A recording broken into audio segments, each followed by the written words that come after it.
Hello. All right. And the lid is now off.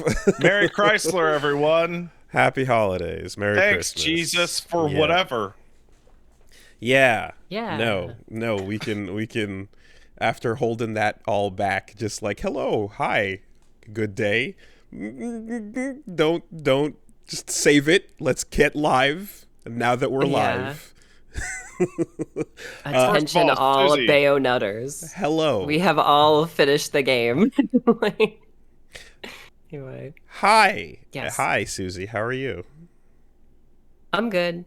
I had a nice Christmas. Well, just hung out. Started building a whole voiceover room. Had a Oh, nice, man. had a nice time. Stayed busy.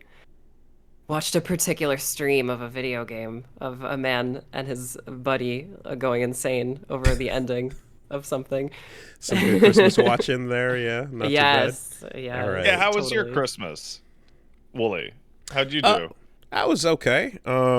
Just saw some fam and I hung out with a baby. There's a new baby in okay. the family, and just got to just say what's up, and it was really cool because it was like the most mild-mannered, super chill baby I've ever met. Would you say that it was a tender and mild baby? Yeah, I would describe it that way. Yeah, the tender and mild, for sure. Like, it's a baby that refuses to cry unless something's really wrong. Like, if there's a mild irk or some kind, it just kind of goes like, and then it's like, okay, I'm getting kind of hungry. It'll be like, Oh, that's not fair. and I'm That's like, weird. whoa, this baby's awesome. And just like, also, is super used to like noise and stuff, so just can pass out no problem while people are talking around and everything. Like, and kind of incredible. It was very cool to see just a baby that gave no fucks and was just mellowed out, super chill. That's how I That's a spent good my Christmas. start. Yeah, I'm just thinking, like, because as a young person, I was told, like, Pat, you cried all the time. It was so annoying, basically, right? Like, oh, yeah, I had colic, right? So I was just constantly wailing and like a piece of shit. And it's like, now the first impression that people have of this new human is, oh, hey, they're nice. yeah. It's going places. It's going good places so far. Promising That start. baby's going places. Yeah, absolutely promising start, and just like, yeah, like it kind of just like it's almost just like the effort it takes to like start baby crying like loudly is not. It's kind of like, I know that's not going to get anything done. So what's the point? See, that's not true at all. I do that all the time, and I get things done every day. Well, then and then I guess it depends on the skill of the runner. No, it depends Yeah, on man. on the parent, right? The trick is to stamp your feet. That's the trick. Yeah, get the extra step in there. God. I've done that Yeah. on Twitter to get stuff, and it always works. So Yeah, you go cry on about social it. media like, why the fuck do I not know who to talk to about this? And then someone just Yeah. materializes. Right. not just someone like 50 different people from different companies just appear in my email, and I'm just like, oh hi, why do I have to do this? Why do I have to scream? Yeah, why do I have to come go on. to a social media platform to be like, why does, like, Activision, right? Why does Activision not have like a little page that I can go click on and be like, talk to me about Sekiro? Why do I have to call a guy who used to work at Capcom to fucking tell me that his buddy works at Activision now? Like, it's And then silly. you have to send that whole chain of people to me so I can Yeah. get that. Like, Yeah, Well- no. While stamping your feet. I hate it. yeah. As Make for a my review. as for my Christmas, I mean, I'm all the way out here in BC and I didn't go nowhere. So I spent Christmas playing It Takes Two with the wife as we tried to like slap the controllers out of each other's fucking hands and just like unplug each other's shit and just shit was talked. There you go. Did I not warn you to just put the paper down? Put the papers down on the table and put a pen on the table so that it's there, and then just play the game with the looming threat I don't know. See, that was said, but like, I mean, I've gotten into like scream so loud the neighbors are gonna hear over like we can't open a jar of pickles. Mm-hmm. And like, why can't we open this jar of pickles? Why is the pickles like this? Ironically enough, I bought a jar of pickles today that we opened up no problem. Did you beat it? No. Okay. No, we only did the one stream. We're gonna go back to it. Okay, how far did you get? We killed the bees. Okay. Okay. There's more game. Oh yeah, I assume we're about a third.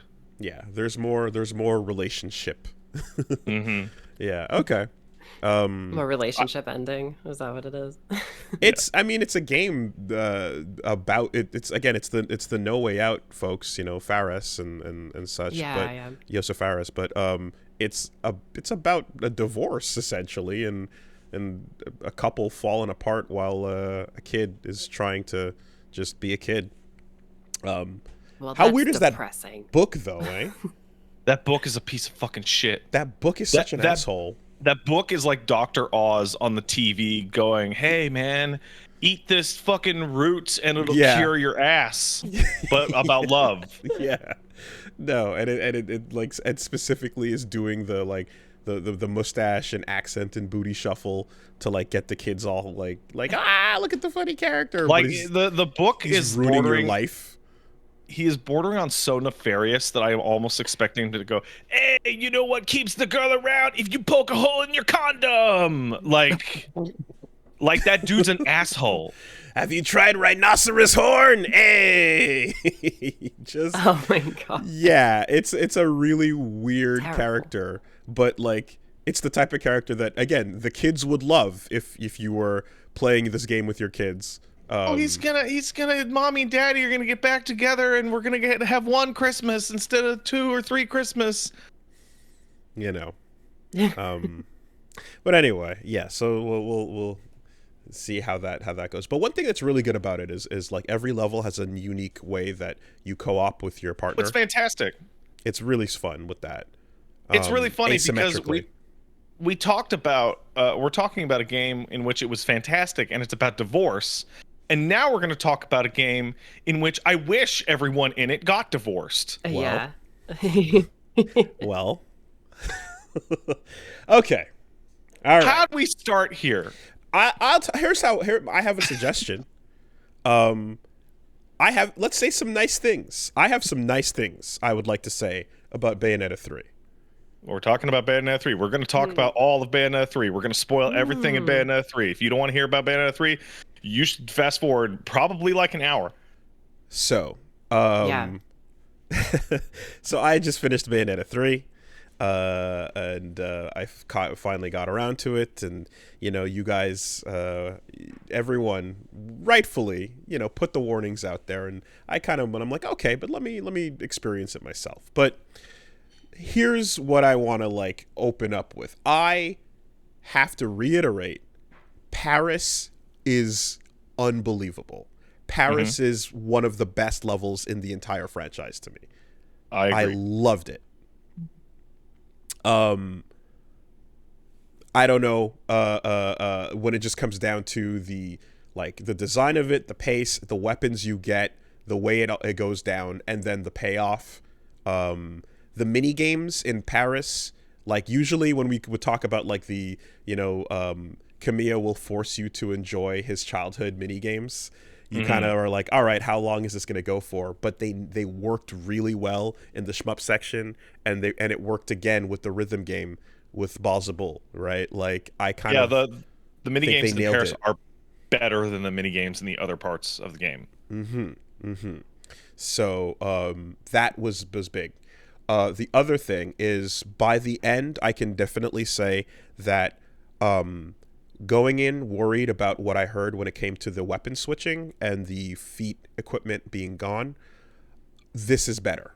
The Demon Slave system adds a lot. It's really cool. It brings in the astral chain stuff that was really fun to like use, you know, particularly the funnest parts about astral chain's combat to me were the summon parry and the combo ender summon, right?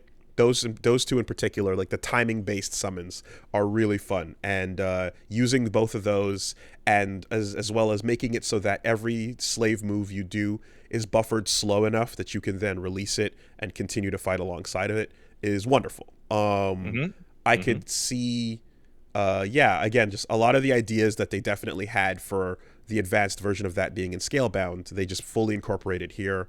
And if anything, you just kind of go like, man, when I get a demon I really like, I'm just not gonna switch back to the other one I don't like, because you kind of do that with your weapons across the Bayonetta games anyway, and now you've got 2 sets of rosters to bench. But then they give you so many new ones that you have to try them out. Indeed. But in the end, I bet you could make a really good game using that system. I bet you could. And I would I would say too as well that like at some point I have to wonder if the slave and if the demon and the weapons were like connected, and then there was a decision to desynchronize that, you know? Maybe you would hit the weapon wheel to switch your weapon and your demon at the same time, and then it was like, oh, we can do more if you just separate these two entirely, and that that then shoots the complexity of your builds way up, you know? So that whole thing I felt like worked perfectly. Like it was really cool with by the end. To the point where my only real complaint about the demon system is that you should have given a bunch of those to Viola. You know, she like, I feel like just give Bayo some and give Viola some, and let everyone get a turn. You know, it's like the sheer amount of weapons like doesn't make sense for them to just be on one character. You know, like there's so much variety, and it's all just ejected into one person. So I'm thinking about it. There's 16 chapters, right? And Viola gets four chapters to herself. So she's 25%. Yeah, sure. So let's say she's 25%. She has 1% of the game's move list. It is not even like, she doesn't even have a second one. Yeah, that's the thing is, and I'm like, you don't, now it doesn't have to be that, because guess what we're going to have to talk about a whole bunch as we go into this. We're going to have to talk about the Devil May Cry series that this game loves so much. Yeah. And specifically 5. I'm going to stop you there, Wooly, because me and Wooly have talked about this a lot, but I want Susie's opinion on this. Sure. Yes. Me and Wooly talked about this, I think, 2 weeks ago. It feels overwhelming, like more than any game I have ever played in my life, that this was in development, and then Devil May Cry 5 came out, and then they played Devil May Cry 5, and then they changed like 60% of the game to just be Devil May Cry 5. I mean, when you think about it, it's like, how is DMC 5 announced? With a misleading trailer of soldier mans shooting monsters, and then it's a demon, and then Capcom, and then Nero, and you're like, oh fuck, Devil May Cry's back. Bayonetta, I almost said Bayonetta 5. Bayonetta 3 is soldiers mans shooting a demon. Someone goes, what is it, in Japanese? Bayonetta shows up. Oh my god, Bayonetta's back. Guys, what's the name of the new character that you play as in 5? V. What's the name of the new character you play as in Bayo 3? Viola. Viola. Yeah. No, the soldiers showing up. Like, absolutely. I said the same thing. Yeah.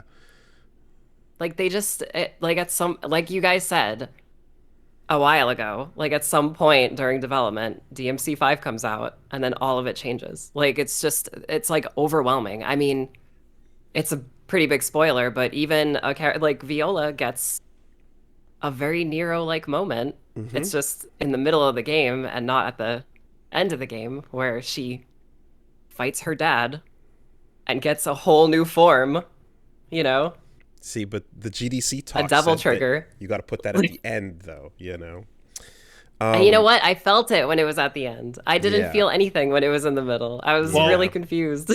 I don't want to get stuck into the Viola stuff so quickly, but I have to point out, Susie, that the example that you're using, where Viola's supposed to get her silver bullet moment against Virgil, aka Strider, I think the most important thing that is the biggest problem with Viola's character is she gets her moment and then she fucking loses. Yeah. She loses She every fucking single loses. fight in the entire game. Sometimes Also- to slapstick. She loses to Yeah. thirst. She loses to quicksand. She loses to the elements. Cold. Also, the reveal of like, wow, that really strong enemy is really cool. Oh, he's an established character that I Yes. guess I know and love. In this case, I don't know, and I know, but I don't love. Yes, You know yes, what I yeah, mean? That, Like, it's that just part too. Mm-hmm. the parallels are staggering. If you like really dig deep into it and put the games next to each other, it's like, holy shit, this is like almost the same game. And you know, to their credit, DMC5 is fucking incredible, so you could understand Yeah. why they would want to, but you have to change it a little bit when you change the homework. That's the whole thing, you know. But Yeah. so to you know, head back to point A, right? Yeah. Sorry, I just jumped to like No, point no, Z and, we're gonna like... we're gonna have to, We're because gonna, this is it's gonna be a fucking. it's gonna be we're gonna loop-de-loop. have to ping pong to do this properly, I think. Yeah. You're looking at a case where Nero, when we're just talking about the moves, right? Nero, Yeah. with each, like, even though Dante gets full on weapons as you progress and kill, you know, everything in DMC4, Nero doesn't get full on weapon switches, but he gets new stuff, right? As you go, he gets new moves. Like there is still a progression, and you don't feel as if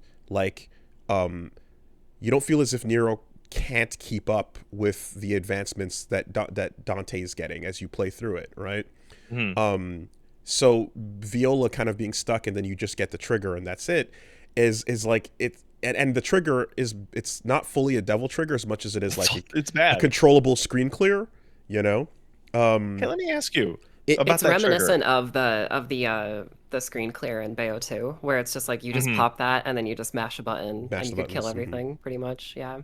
Let me ask you guys: how often did you actually use that devil trigger? I used it to delete a phase of a bunch of boss fights. Okay, That's kind of how I just like, okay, let's make that life bar go away. So, I used it in the cutscene that it told me to use it, and then I used it against the same boss later in the para section, and then I never got it to fill the bar ever again. They don't give you Ever. enough of it. Yeah. And the same goes Interesting. for Bayo's like big move, you know, where you hit both takes of a the while. sticks. Like you just don't get it. It's like maybe like once per mission. Yeah. Yeah, you got to choose Imagine, when to pop that. you know what that is? That's DMC Devil May Cry level stuff. Like you barely use the devil trigger in that game, you know? So You it's know, funny when you said that, I forgot there was a devil trigger in that game. See? Now, it's funny you mention it, because that's where I was actually going to go next, is that I think something that was whether it wasn't intended, but if you go back to when DMC4 first dropped, Nero was received as that asshole that's not going to replace Dante, fuck this new guy, right? There was absolutely a lot of heat on Nero, and like I remember, like I was like, I love Nero, like I think he's great. The style Same. of the Buster is just such an awesome change to the gameplay style. But Nero came in to heat because, you know, he wasn't Dante, and who the fuck is this guy? And his annoying like attitude was like all rah rah rah punk, you know. So Yeah. then DMC Devil May Cry came out, and everyone went, "Oh God, we're sorry." Yeah. Right? Never mind. I never should have talked bad about you. And so by the time he got his second arc in 5, it was primed to resume with like newfound like, okay, God, yes, he's back. Hey, he's got a haircut. Awesome. Happy to see him, man. You know, because we went through some shit, you know? And furthermore, I would say that like in terms of just in the game, his build-up, the Buster system changing over to the devil arms, or rather the actual arms for that matter, it all gives him enough time so that when you hint at or direct kind of imply like, hey guys, Torch Pass, right? Now the Devil May Cry shop isn't the store front with Dante on the phone kicking up his feet. It's the van with Nico and Nero driving. You're like, cool, I can accept this Torch Pass because they built it up over the course of 2 games. It needed that arc, and like Nero gets that full completion, explodes, pops off, and shoots for the moon, and now like everyone loves it. You're super down for that, you know? Yeah. And also, like, you didn't like murder the entire previous cast to say that there's no Dante or anyone else anymore, for that matter. So it's totally a successful Torch Pass. The entirety of DMC5 is Nero trying to bring everyone together, especially at the last minute of that game, where he's just like, yo, fuck this. Like, I'm done with these fathers killing each other or like, you know, just being absentee. Like, let's come together, guys. I think the baton pass or torch pass like analogy or metaphor works way better than I think you're even giving yourself credit for. Well, I know torch pass is like a very common one, but its use here is so perfect because the way DMC4 worked was that it was split 50-50, right? And you get to fight Dante, which is something that people wanted to do, right? Even if not Nero Vante. was going to be the new guy going forward, at least you get to fight Dante out of it. Holy shit, that's awesome. He's incredible. And then as you go through the game, Dante's perspective and Dante's attitude is taking you by the shoulders, player, and going, don't worry. Dante is not giving Nero the torch. They're just hanging out. And at the end of the game, the torch in DMC is the Yamato. And he doesn't give Nero the Yamato. He lets him hold on to it for a while. Which sets up in 5 where Virgil returns to take the torch back from the new kid. And then that whole game is going, no, that's my torch to carry on. Right. I can do it. It's mine. At which point, by the end of the game, he doesn't even need it anymore. Yeah. Fuck your torch. And the 2 old torchbearers just leave. All right, we'll be over here then. Yeah, absolutely. It's great. Absolutely. And you even have a little like staging in the beginning of 4, which is just, I mean, it's practically just a little like, attention grabber, but it's like, is Dante crazy and evil now? No. You know? Yeah. No. And but so like you have that whole thing. It goes exceptionally well. And the best way that it could possibly go is Nero gets equal time and the ability to, again, through gameplay as well, prove himself.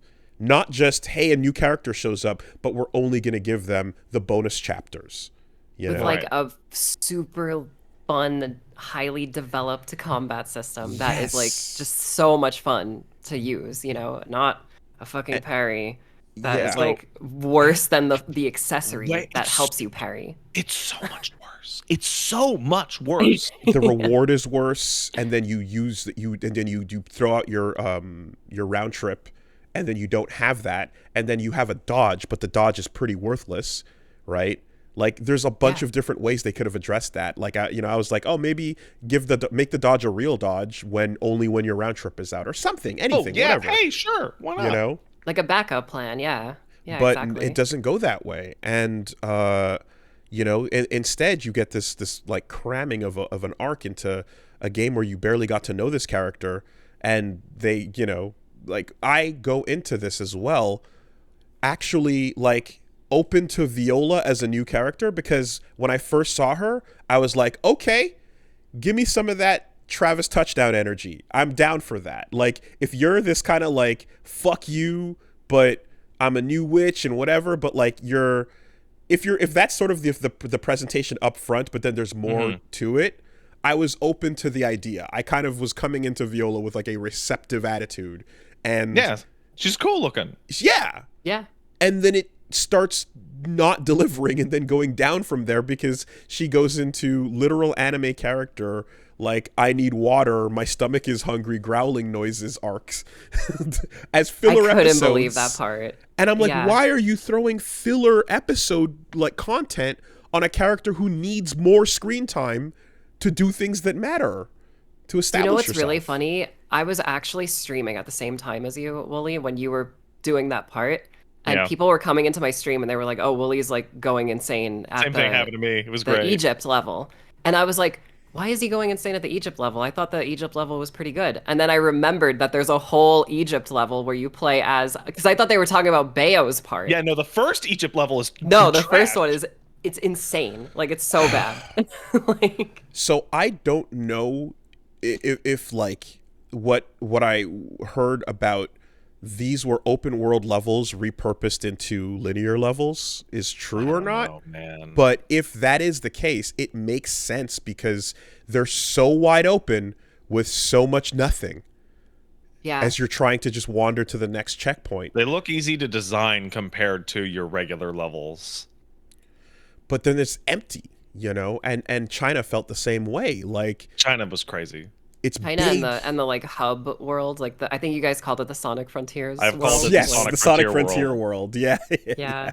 That level Absolutely. is so weirdly like 2004 feeling where Hey. like there are areas where you're walking like and you're on the ground, but Bayonetta's like floating above the ground. You know what I mean? And it's like clearly they like no, they just like slapped this in the game. Like they Hey. didn't like do collision or anything. I gotta ask both of you guys this because, like, it felt like this is my opinion. Maybe I'm crazy. I did the first, like, the prologue, right? And the prologue has you fighting Kraken, and there's the boats in New York, right? And then I loaded into Sonic Frontier, and it felt like that level was like a full game behind in terms of like graphical fidelity. Like Absolutely. it looks so much worse. Yeah. It runs at a lower resolution than the other levels. Yeah. I can fucking see it. Oh, for sure. There's No. there's a very clear disconnect between like most of the game and then when you hit Egypt and Paris. Like Egypt and Paris feel like they could fit in like a game like Bayo 1 or 2. Like everything before that, it's like looks like soup. It's like mud, like colorful mud. You know? Like it's disgusting. You can compare it to the like Unreal Engine hire this man style environment because of its blandness, but the actual visuals and lighting are nowhere near that level, for sure. Hey, I wanna go back to something because Susie and you were talking about like NieR wasn't just thematically more appropriate, but he was also sporting this fantastic new gameplay system. Wooly, you specifically mentioned Buster.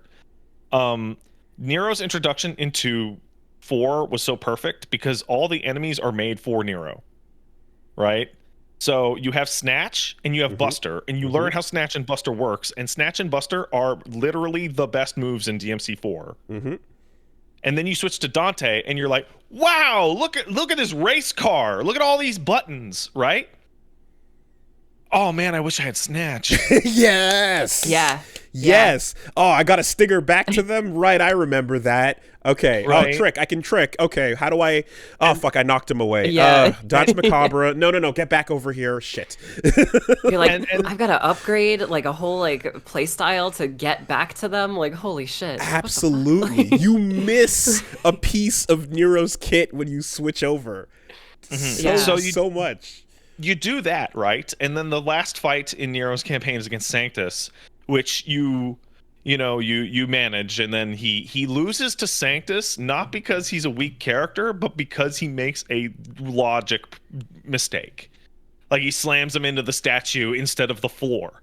And that's the reason why he loses that fight. It's not because he's weak or weaker than Dante, it's because he's a kid. You dropped Right? him into his final form. Yeah. So then you do all of Dante's stuff, and you learn how to deal with all of Dante's problems, right? Which are basically not having Snatch and Buster. Also, And then Kyrie. you- Don't forget, you can't hurt Right. Kyrie. And then you load back in as NieR to fight Sanctus again. And I don't know about you guys going through DMC 4 the first time. Beat the shit out of fucking Sanctus in the final boss fight. Like, Yeah. like after spending that time with Dante Yeah. and then going back and getting NieR's tools back, just beat Yeah. the shit out of Sanctus. I remember the first thing I was like, oh yeah, I have an air stinger as Nero. Like, why am I not just in the air the whole time fighting him? Like, and you compare that to what happens in 3 with Viola, in which she also gets to get tagged in after like 6 missions away to fight the final boss, and it sucks. Now you can it doesn't feel good. You can even bring that again over to 5, Arc 2 for Nero, where you start off with, all right, you've got your weapons, you've got the kit, you've got some stuff, and you've got a couple of these arms that we're going to be switching through. Limited, but, that's the design of them. And then you get more, and Nico gives you more, so his gameplay increases in complexity as you progress. But the entire time, of course, Dante is just fucking killing it, like doing anything and everything that Nero can't. V represents an alternate style of gameplay as well, Hey, look, it's the weirdo. But by the time you get that pop, right, the devil trigger, you get your silver bullet moment. Once you actually unlock what his devil trigger does, you can't control it. It's too much. Yeah. It's asking too much of you. I had to remap my buttons again. It's ridiculous how you're like, I can't believe this makes him like surpass the complexity of like what I was trying to do with Dante, And it's so cool that it makes you want to replay the whole game with it. Exactly. When I beat Bayo 3, I did not want to replay it. Okay. I said that. And you're saying it now. When I beat Bayo 3, I was left with a bad taste in my mouth. Not just the narrative, which we haven't even gotten to, really. But also, I'm looking at this massive wealth of Bayo things and going, oh, if I want to replay the game on a harder difficulty, I get to enjoy 4 way shittier Viola missions now. Because Viola could barely handle those fucking missions on normal. Let alone whatever on extra difficulty. And the one thing I would really want to replay would be a real fight against Bayonetta. And when you get it, it's to introduce a new weapon in the form of the Anchor and Kraken. But, okay, you're going to unlock that in a second. Sure, it's one more demon, one more thing for Bayo to get. But actually, what that should be is the thing you got with Dante in 4, where you like at least give the player the ability to fight the player character at this point and enjoy that with her. Because that, and like think of when you go back, if you look at all the people who do footage and do videos for DMC 5, it's all just Virgil fights. Like that's it. Yeah. That's all the videos on the internet. Like they're all that. So you would go back to fight Bayo with a full kit. If that were the case, but that's not what you get out of that fight. Remember the feeling you got when you fought Dante the first time, and he's just walking at you, and you're like, oh god, he's gonna royal guard me, he's gonna do something. Can you imagine if in that ending you were just like, Bayonetta's just walking at you, because if you attack her, she's gonna witch time you. Like, there's nothing like that. There's like no uniqueness. There's no soul to that fight. See what witch time looks like from somebody who's not in it. Who's not in it, right? Do you remember? Think back on the fear in your heart when Dante says "royal." Yeah. Your asshole clenches so tight the moment you hear those words, be them in the middle of the game or on the final floor of Bloody Palace. Holy shit, you're afraid, and you never get that here. I have to say, I think the final fight with Viola is, you guys would know because we've played damn near every character action around between us. I can't think of one game ever in which defeating the final boss with one character unlocked a moveset for not them. Why does beating Bayo as Viola unlock another moveset for another weapon Bayo? For Bayo?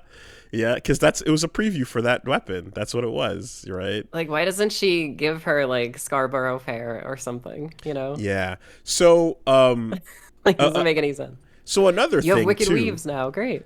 Another thing too, right? And this one was weird, but it was like when you see Bayo 1, 2, and 3 jump in and you're like, oh shit, right? Look at this moment right here, right? Look at this all the warriors style, like they're coming together, and you get to have a really cool like feeling of the 3-in-1 form that's going on. And I was yelling because I'm like, give me Tomorrow Is Mine, you fuckers. Don't you dare rob me. And they did, but whatever. That's fine. Yeah. But like that, as cool as that sequence is, and then seconds long. which she charges up a jackpot, and I go to make the joke, and then they actually do jackpot, by the way, which wild. But after you get through that, and I'm like, well, that was fun. Wait a minute. Does that mean all 3 games are separate realities? Wait, sure so does. There's no continuity between the. So they don't. Man. Fuck it. What? So that's something I've been like trying to figure out, and I've talked to a bunch of people who are like me, who care about Bayonetta's storyline. I know you guys are kind of like, all right, but I would like to. From what it seems, the girl that we play as in 3 is little baby Cereza, who had a very similar series of events as Bayonetta 1 and 2, which means she lived out the events of Bayonetta 1 and 2, which if you think about it a little too hard, nothing makes any sense. Don't worry about it. So it's like the other 2, they are their own separate timelines because they're with us at the end. Yeah, but like what I guess but like the things that I'm kind of like, my brain kind of just starts to melt at is I'm like, did short hair Bayo fight Father Balder in her past? Yeah, sure. Fuck it. Yeah, sure. Did long hair Bayo 1 fight the Lumen Sage and have that Rosa moment? Probably a little. Yeah. But they both got to the moment of, I would assume, the beginning of Bayo 3. Sure. Yeah. Okay. So okay. I think I can tie the knot on this, because the Bayonetta 1 that dies at the start is Beta 0 Bayonetta, which is another Bayonetta 1. So the way that I interpreted it is that particularly she has the Cerezita hairstyle from Bayo 1, the little girl's hairstyle, is that in Bayo 1, when Bayo travels back in time to give herself a pep talk and thus not get stabbed and fall asleep for 500 years, the Bayonetta in Bayo 3 did not sleep for 500 years. Instead, was active and doing witch stuff, which explains why she is so able to much pull the heart out and do the crazy shit. Yeah. Okay. Yeah. She's the Bayonetta or the Cereza that remembers her name. Which is how we look at it. Yeah. Because Rodin's also going like, whoa, she can do that? And it's like, we're like, what? She can do that? That means, oh my God. Oh my fucking God. If that's what happened, that means that the reason why Cereza likes lollipops and Luca is because when she was a 10-year-old, Luca protected her and gave her a lollipop, and her mom was into him.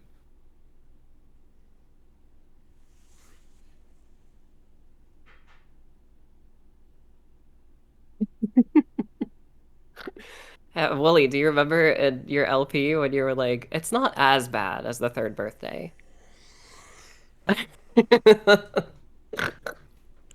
Grumanetta, you're a mystery. Oh my God. Oh. That's really uncomfortable, and I would like to just into the live chat and just see someone go, Pat, I would kill you. I would like to really just power on through. Let's talk about the King of the Fairies. Let's just move right on.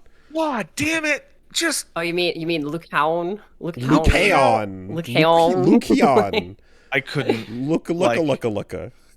Just like you're spending like hours going, wow, Luca's just as much of a loser as ever, but he turns into a cool fucking werewolf for some reason. And then what could be the reason? And it's like, wow, an even lamer version of Luca that has nothing to tell you. It feels and has no purpose, and it feels like honestly it's only there because Viola needs a unique new power, and if it was just Luca being a fucking lame weirdo, her powers would just be slapstick and there'd be nothing else to her. But to give her her own unique twist, she needs a fairy trigger, and that fairy trigger has to come from a weird last minute contrivance we dropped on this completely like otherwise normal human character and just decided to fucking spotlight like crazy.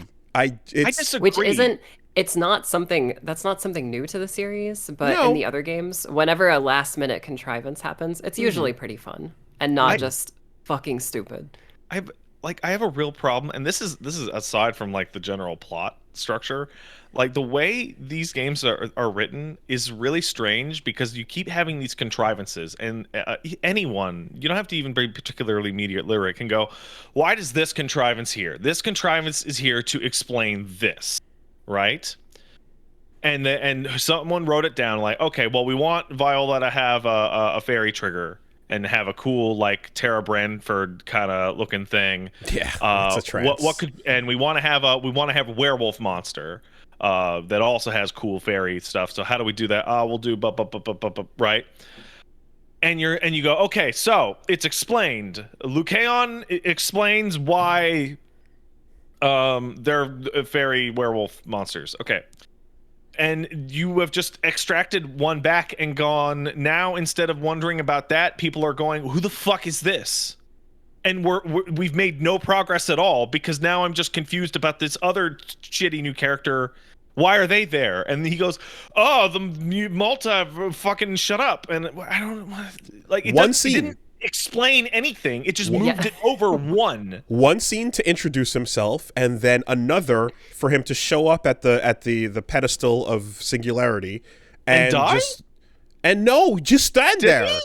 Did he not die? I don't think he died. I think he stood there, and then they all went into the Sigmaverse. Like I don't know. I don't think that actually happened. But it's just the idea of, again, Jet Li's the one. You know, and the power of fairies comes to the Luca that we know, or not the Luca we know, as it would turn out. Yeah, it's a whole new guy. But the Luca that is from this world, and not the one who showed up to give the girl the little candy back in her childhood. I think they actually went to the Ligmaverse. I'm glad we all went there. Dude, those Jean mini games, man, like the sneaking and the stealthing and all that, like little we want to do a little fun mini game bit thing, where you're like, that should be Luca sneaking around with no powers. Why would it not be Luca? You know, and so the way I was going about it, I was just like, Vegeta, your mission is to sneak in, but you can't get detected. Make sure the guards don't see you. Strength. Hide in the locker, quick, Vegeta. Like, what? Yeah.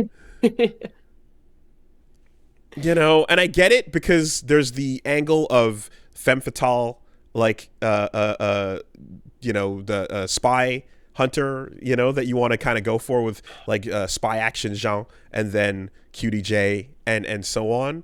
But like, but you just feel her absence being like, well, I guess we're going to be doing this weird, like, stealth-based system with the second most powerful character on the roster, who's equal to the character who's, like, fucking, like, fighting the world right now. Like, it just, you know. It doesn't make any sense. It's this weird thing where you do one mission, and you're like, oh, that was fun. And then you start the second one, and you're like, oh, this is not like a... This is going to keep happening? This is not, like, hey, look at the different mini game we've assigned to Jeanne every couple of missions. This is the Jeanne style mission, and it's terrible. It's also 3 characters, just like another video game that came out. I guess. But it's more like 1.2 characters, let's be real. Yeah. Like, it's 1 character and then 2 like fucking decimal point 1 character. Like, it's, come on. Yeah. You know. Okay. Before, I don't know how to put this in. I don't know when we're going to come back to it, but I feel it has to be said. I am now officially completely done with the way every Platinum game structures its levels. I am finished with 2 fights sequence that's cool but mechanically boring, a really, really bad vehicle section, wandering around in the desert for 10 minutes, 3 more fights. I could not believe that the final boss must have a minigame sequence, and it's a minigame sequence you already did at the beginning of the game with no changes. That was something. Like right after I finished the game, I did like I streamed whatever other game, and I was talking about it, and I was like, I brought up the Godzilla part, and I was like, I love Godzilla, like I love watching Godzilla. Yep. Yeah, everybody loves Godzilla. Battles are great. I don't want to play as Godzilla. Like, and then my chat was like, why are you, but why not? It's cool. And I'm like, you guys don't understand. Like, I get pure platinum in these games. When I'm playing this the first time, I'm thinking about my 50th time playing this level, you know? You mean your 100th? Because now it's 2? Exactly. Like, it's so wild how, like, bad it feels when you take control of the big kaiju, like, fucking sections.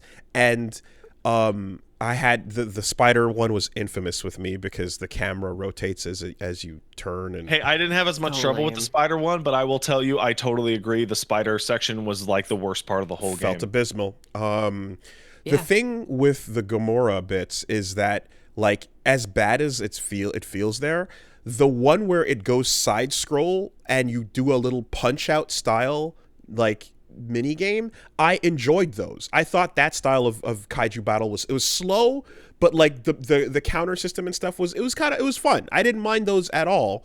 But then, like, and if anything, it kind of felt more like the watching an Ultraman set or watching a Power Rangers or a Godzilla set.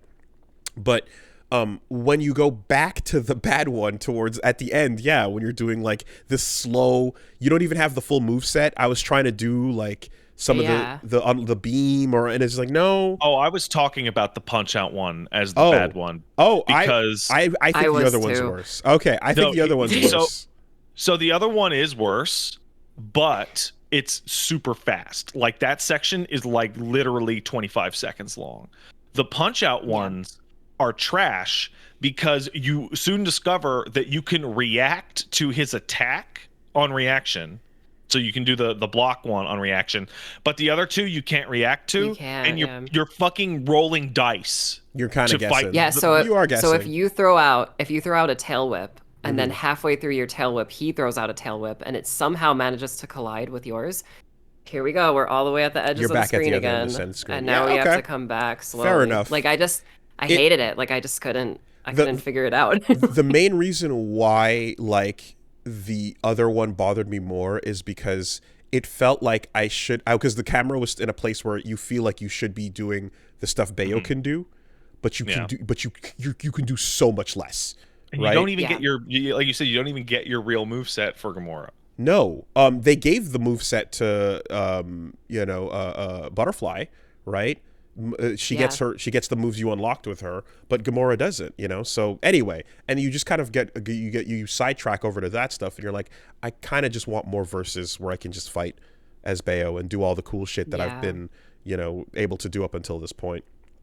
I'll say even that Madama Butterfly part, like I didn't hate it by any means, but I the first time I played it, I remembered it just feeling like the depth of the fight was really difficult to figure out for me at first, because like I felt like I was like hitting the thing, the tentacle that was coming at me, and it was like just punching the air like right in front of me, and I was like, where do I have to stand for this to work? So I just spammed the laser for a bit. Okay, I had the same issue in that the first phase of that, I was trying to do Bayo stuff and couldn't, and it's like, oh, it's the moves you unlocked with Butterfly, but but I was also like, the first phase is like the tentacles coming in and out, and you're slower, so you can't catch up to it.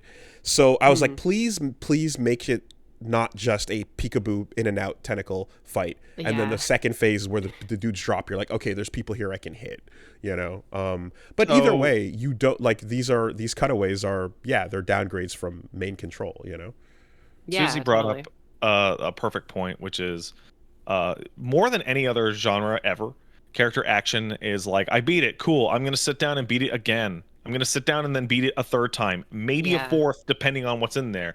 So it is to be assumed that if you really enjoy it, you're gonna replay it multiple times, like right away. And it makes me there were like 4 or 5 sections, a lot of the big final sequences with boss fights that were not a regular combat boss fight. They were like the gimmick, like a gigantic Madame Butterfly blowing bubbles and stuff like that I'm thinking about, okay, well, this isn't the regular gameplay, so I'm not going to be able to get good at this. This is its own thing. And on the harder difficulties, they're just going to scale the damage up and the speed. And it made me think of an example that both of you are familiar with, which is fucking Dead Space 1's asteroid missions.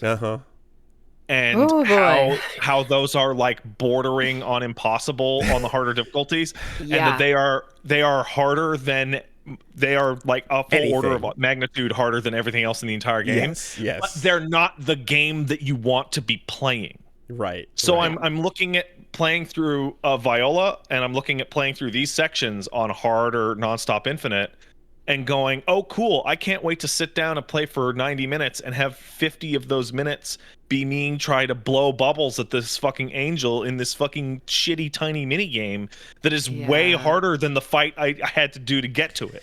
The Muspelheims, the Viola Muspelheims, dude. Like, the those no damage things, ones. Oh my god! What are they? Why thinking? would you make it like that? The witch time only damage ones. Yo, Why? like the Joy-Cons are going out the window. Like, I'm done. Oh like, man. So what are secret missions for? Secret missions are to teach you new things about your character. They're supposed to go, hey, Dante, you're up to mission 18. What does that mean?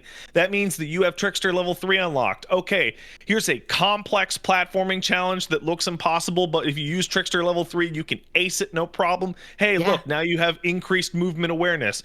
What does Bayo 3 use its fucking secret missions for? Hey, Viola, did you know that your witch time sucks? It's so much worse than the witch time Bayo gets. Did you know? Did you? Let's underline that you for have you. Like no ability to deal with enemies in the air at all? Flying, did you know that? You're just gonna die if anything flies at you. Every time that one fucking toothpaste cloud flies at you, you're dead. By the way, so the fucking, you know you're bad at this task that we want you to do? So we made it that way. like this, the way this game kills the prefix title for the enemy is almost genius, because I'm like, if it's intentional, it's brilliant. If it's unintentional, it kills this entire like fucking vibe. But the Only shit name that 3 enemies from Bayonetta 3.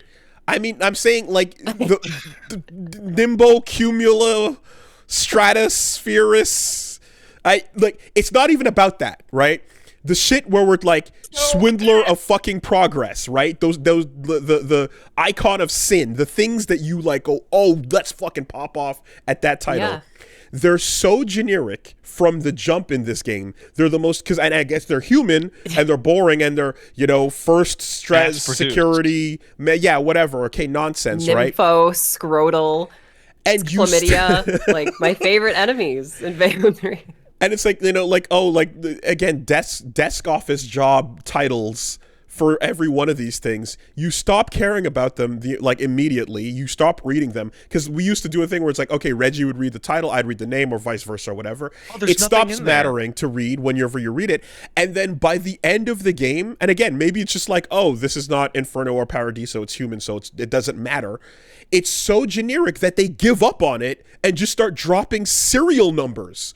Like a full-on SKU is just going off where you're like, oh, this is just the production line. And I'm like, again, if your job was to show how bland the entire Singularity Force is, so that we don't even care about their names anymore, or their titles for that matter, then sure, succeeded, But the vibe of the Sensodyne book was my favorite boss, by the way.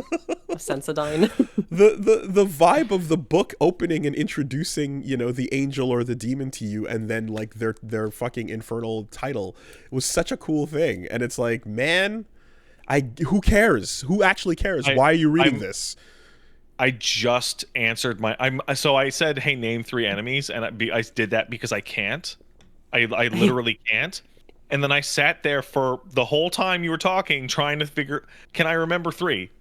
And I can. I can remember 3 enemies names in the game. Strider, Umbran Witch Rosa, and Dark Bayonetta are the 3 enemies that I can remember their fucking names. Wow. Sure. The only ones that aren't part of the fucking primary enemy force. Yeah. Yeah. You know, discount toothpaste Warframes. That's look so much like Excalibur. That has to be like I refuse to believe that they're not based off of Excalibur from Warframe.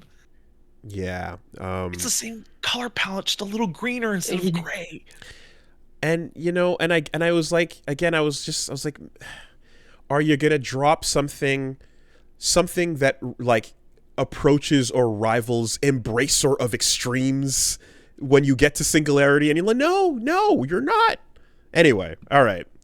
I mean, I said it before when we were talking, Wooly, but I didn't tell Susie about it, and it was my biggest problem with the enemy force, not even their names. Angels, gold, plaster, marble, bugs. Hideous underneath. Right? Yeah. Demons, metal, machinery, rocks, gems, precious minerals. Goo man made out of toothpaste is fucking toothpaste. Like there's no second layer of abstraction to make the enemy interesting looking. Yeah. There's nothing. Yeah.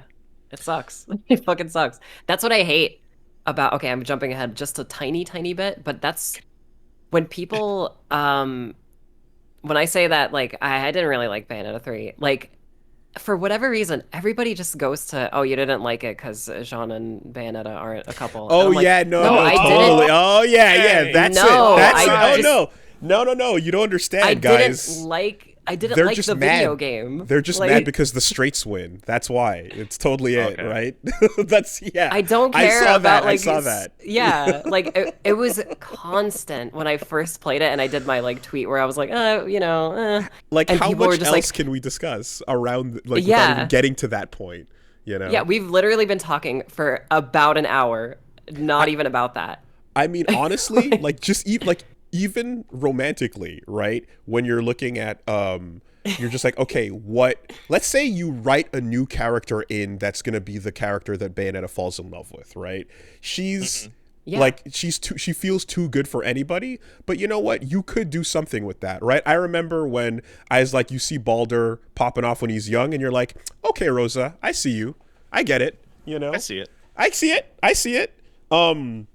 And you're like, if you were to do that in some way, and like it would and evict the roommate in exchange for whatever the fuck you wrote here, like there was even a way you could have done that, but it's not just about the nothing that is the splat and scrape of Jean off of your hands. Yeah. Get off!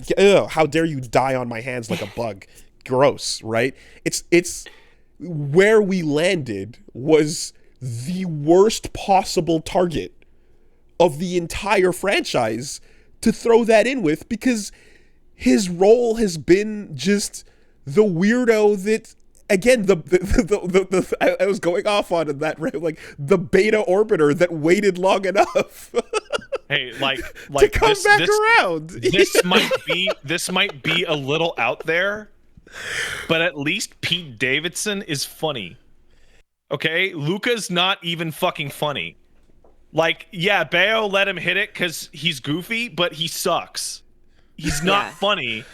He comes off like a fucking weirdo in the games because every time there's the moment where she's like, why are you here? And he goes, I'm following you. So I went off on Luca during the desert part, and then I felt bad because I'm like, you know what? The desert. It's the desert that made me mad.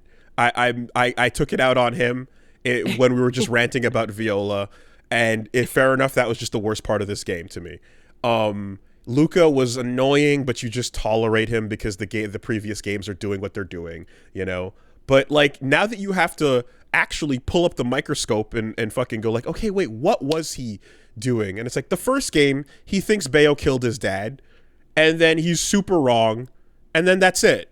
But he has a decent reason to think that she killed his dad. Yeah. He floated up in the air and exploded. Like, sure, right? And then it was like, no, that was Baldur and his angels being assholes. Okay, whoops, my bad, right? Also, and then she saves his life.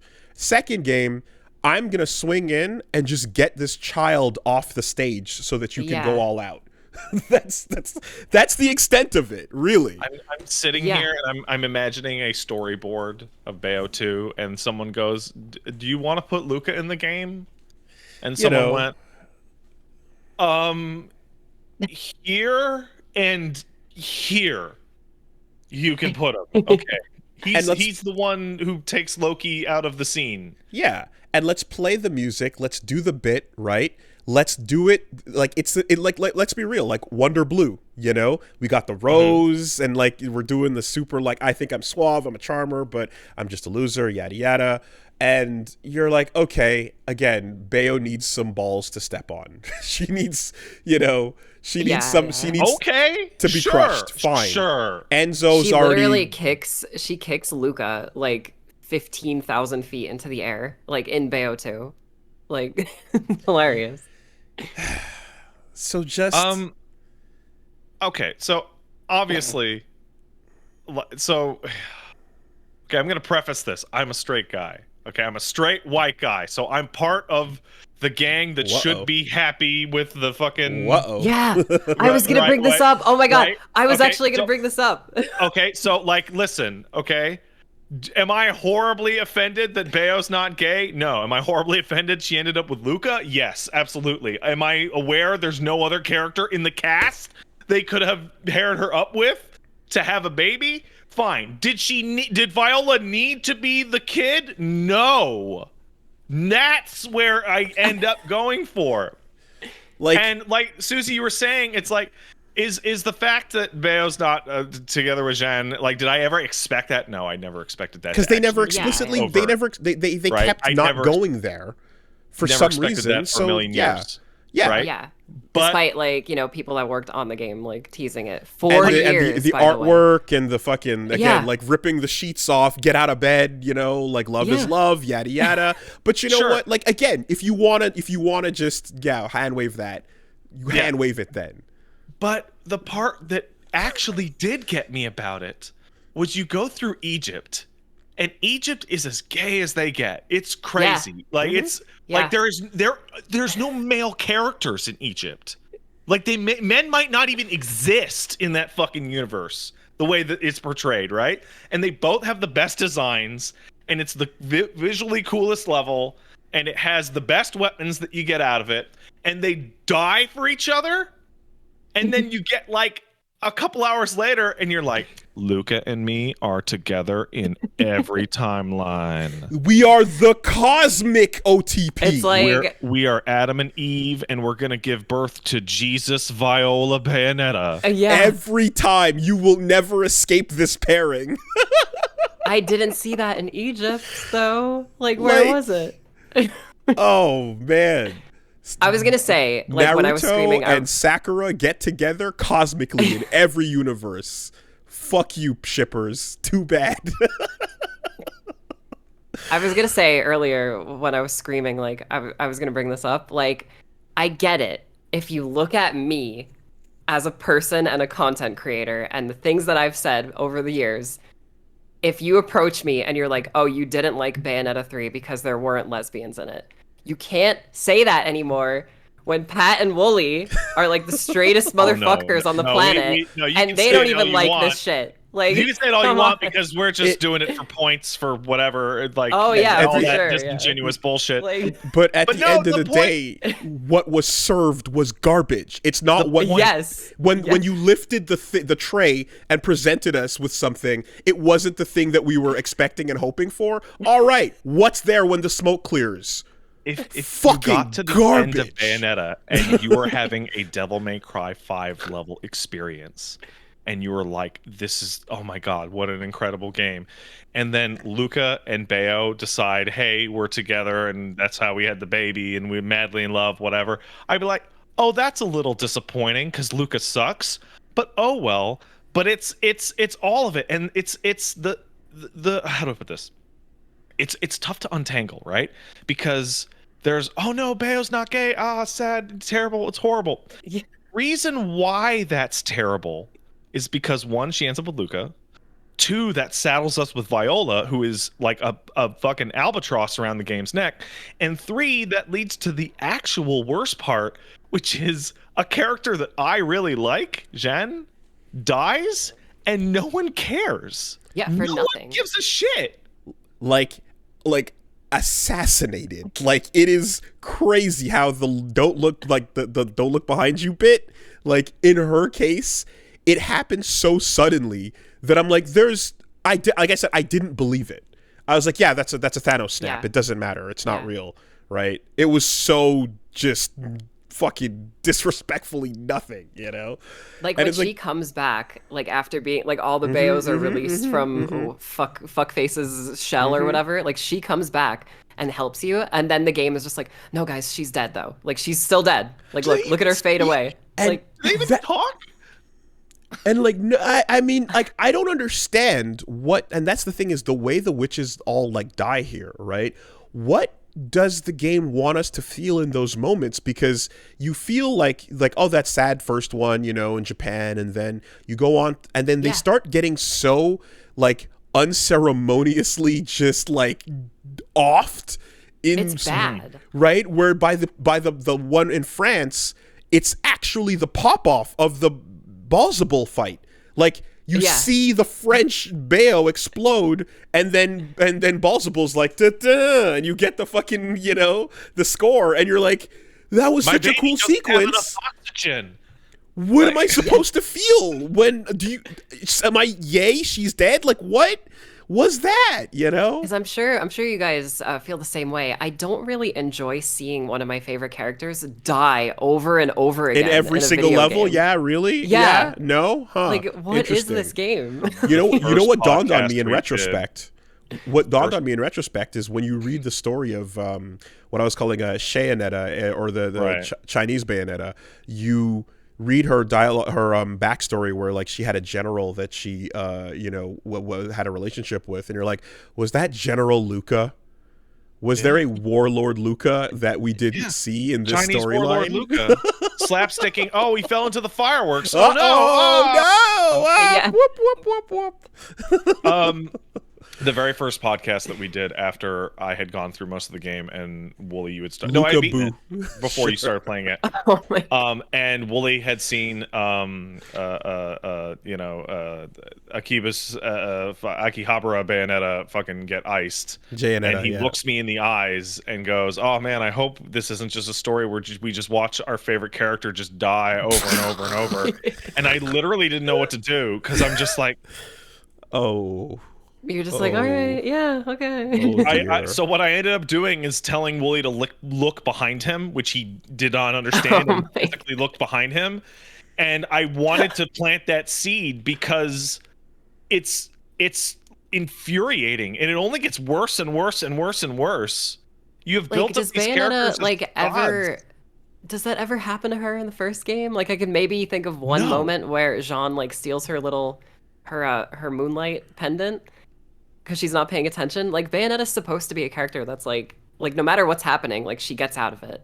You know, like there's that scene where she's like, I feel like a fucking celebrity in this town, and then the thing falls on her, and then like a millisecond later she's somewhere else. You know, like there's tons of shots of her and Jen just ducking their heads of stuff coming behind them, particularly in the intro sequences. Like it doesn't make any fucking sense. And again, like your roommate's soul gets knocked out of her body. You fucking chase it through hell to retrieve it, right? Full on Dante's Inferno, your way through the layers of hell to get back to it, get it back in the body, and go, you're going to be late. Now hurry up, you know? Like, you have that little fucking sun, the ultimate sun at the end of all that shit. You're like, all right, fine. Happened. That means nothing. Okay, fine.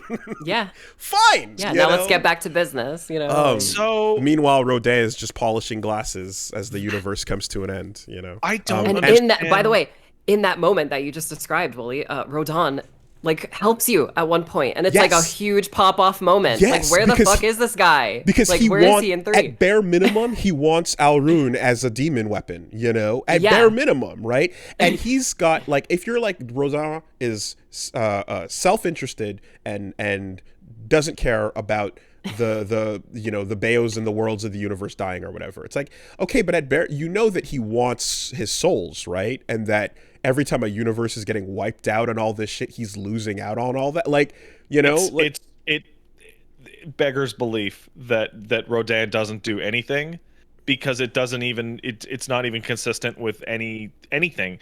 Like, the guy doesn't get involved in like the plot of 1 because he's not interested. He does get involved in the plot of 2 because he feels like it, and he's mercantilely interested, like you said, in something going on. But also, come on, he helps out his buddy, right?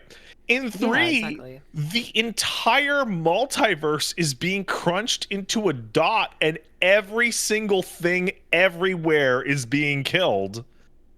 And he has to move the gates of hell. Glass. He has to move his physical fucking, you know? Susie, like, I'm curious. You could have had like one scene of like somebody calls Rodin on the phone, hey, what's up? And he's just in like, he's in like London just fighting a big whale monster and going, yeah, I'm handling it. Whatever. Imagine for a minute if you get to the final fight and you're about to fight Singularity and you're in the crushed ruins of New York City, and the Statue of Liberty's head is right next to you, and just right on the street is a lone telephone booth that somehow still has a connection. Right. And Bayonetta calls Rodin, and she's like, I just don't know what to do. You need a pep talk, man. I mean, like, maybe that would have made it better. Who knows? Or one of those chats that you have with the bartender at the bar, you know? Like, yeah. And because that's the other thing too, is like, as it's all falling apart, like, you're also going like, if we have to invest time in any one of these supporting characters, you picked the wrong fucking one. Everyone loves Rodin, the All-Father, the fucking Fallen Angel, all of that shit from the previous games, the Platinum Ticket, you know, all that was such a cool pop-off. And like, everything here, you could have, and not even romantic or whatever, just like, you could have had him play a role if you wanted to go into the supporting cast, you know, but instead, again, just nothing in that direction. Also, people who scream at me about Bayonetta liking dick or whatever, and me not knowing that, it's like, you think I don't know that? You think I didn't fight Rodin, and then his, like, one of the super moves Raging is Demon? They have sex with each other? Like, you know, why don't they end up together, huh? Yeah, I would love that instead. Yeah, and I get the impression, honestly, like, in my head or not, that Bayonetta is kind of like a Dio. She just fucks what she wants. Is what I get out of that. Yeah. That's the energy. She's Bayosexual is the way that I interpreted in my mind. Sure, yeah, Diosexual, exactly. Yeah, whatever. Like, you want to talk about them picking the wrong supporting cast?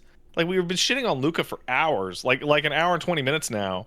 It's like, hey, you know what? There's 3 slapstick characters in Bayonetta 3. Yeah, there's Viola, who botches it. Uh-huh. There's Luca, who sucks. And there's Enzo, who does get some slapstick moments that hit.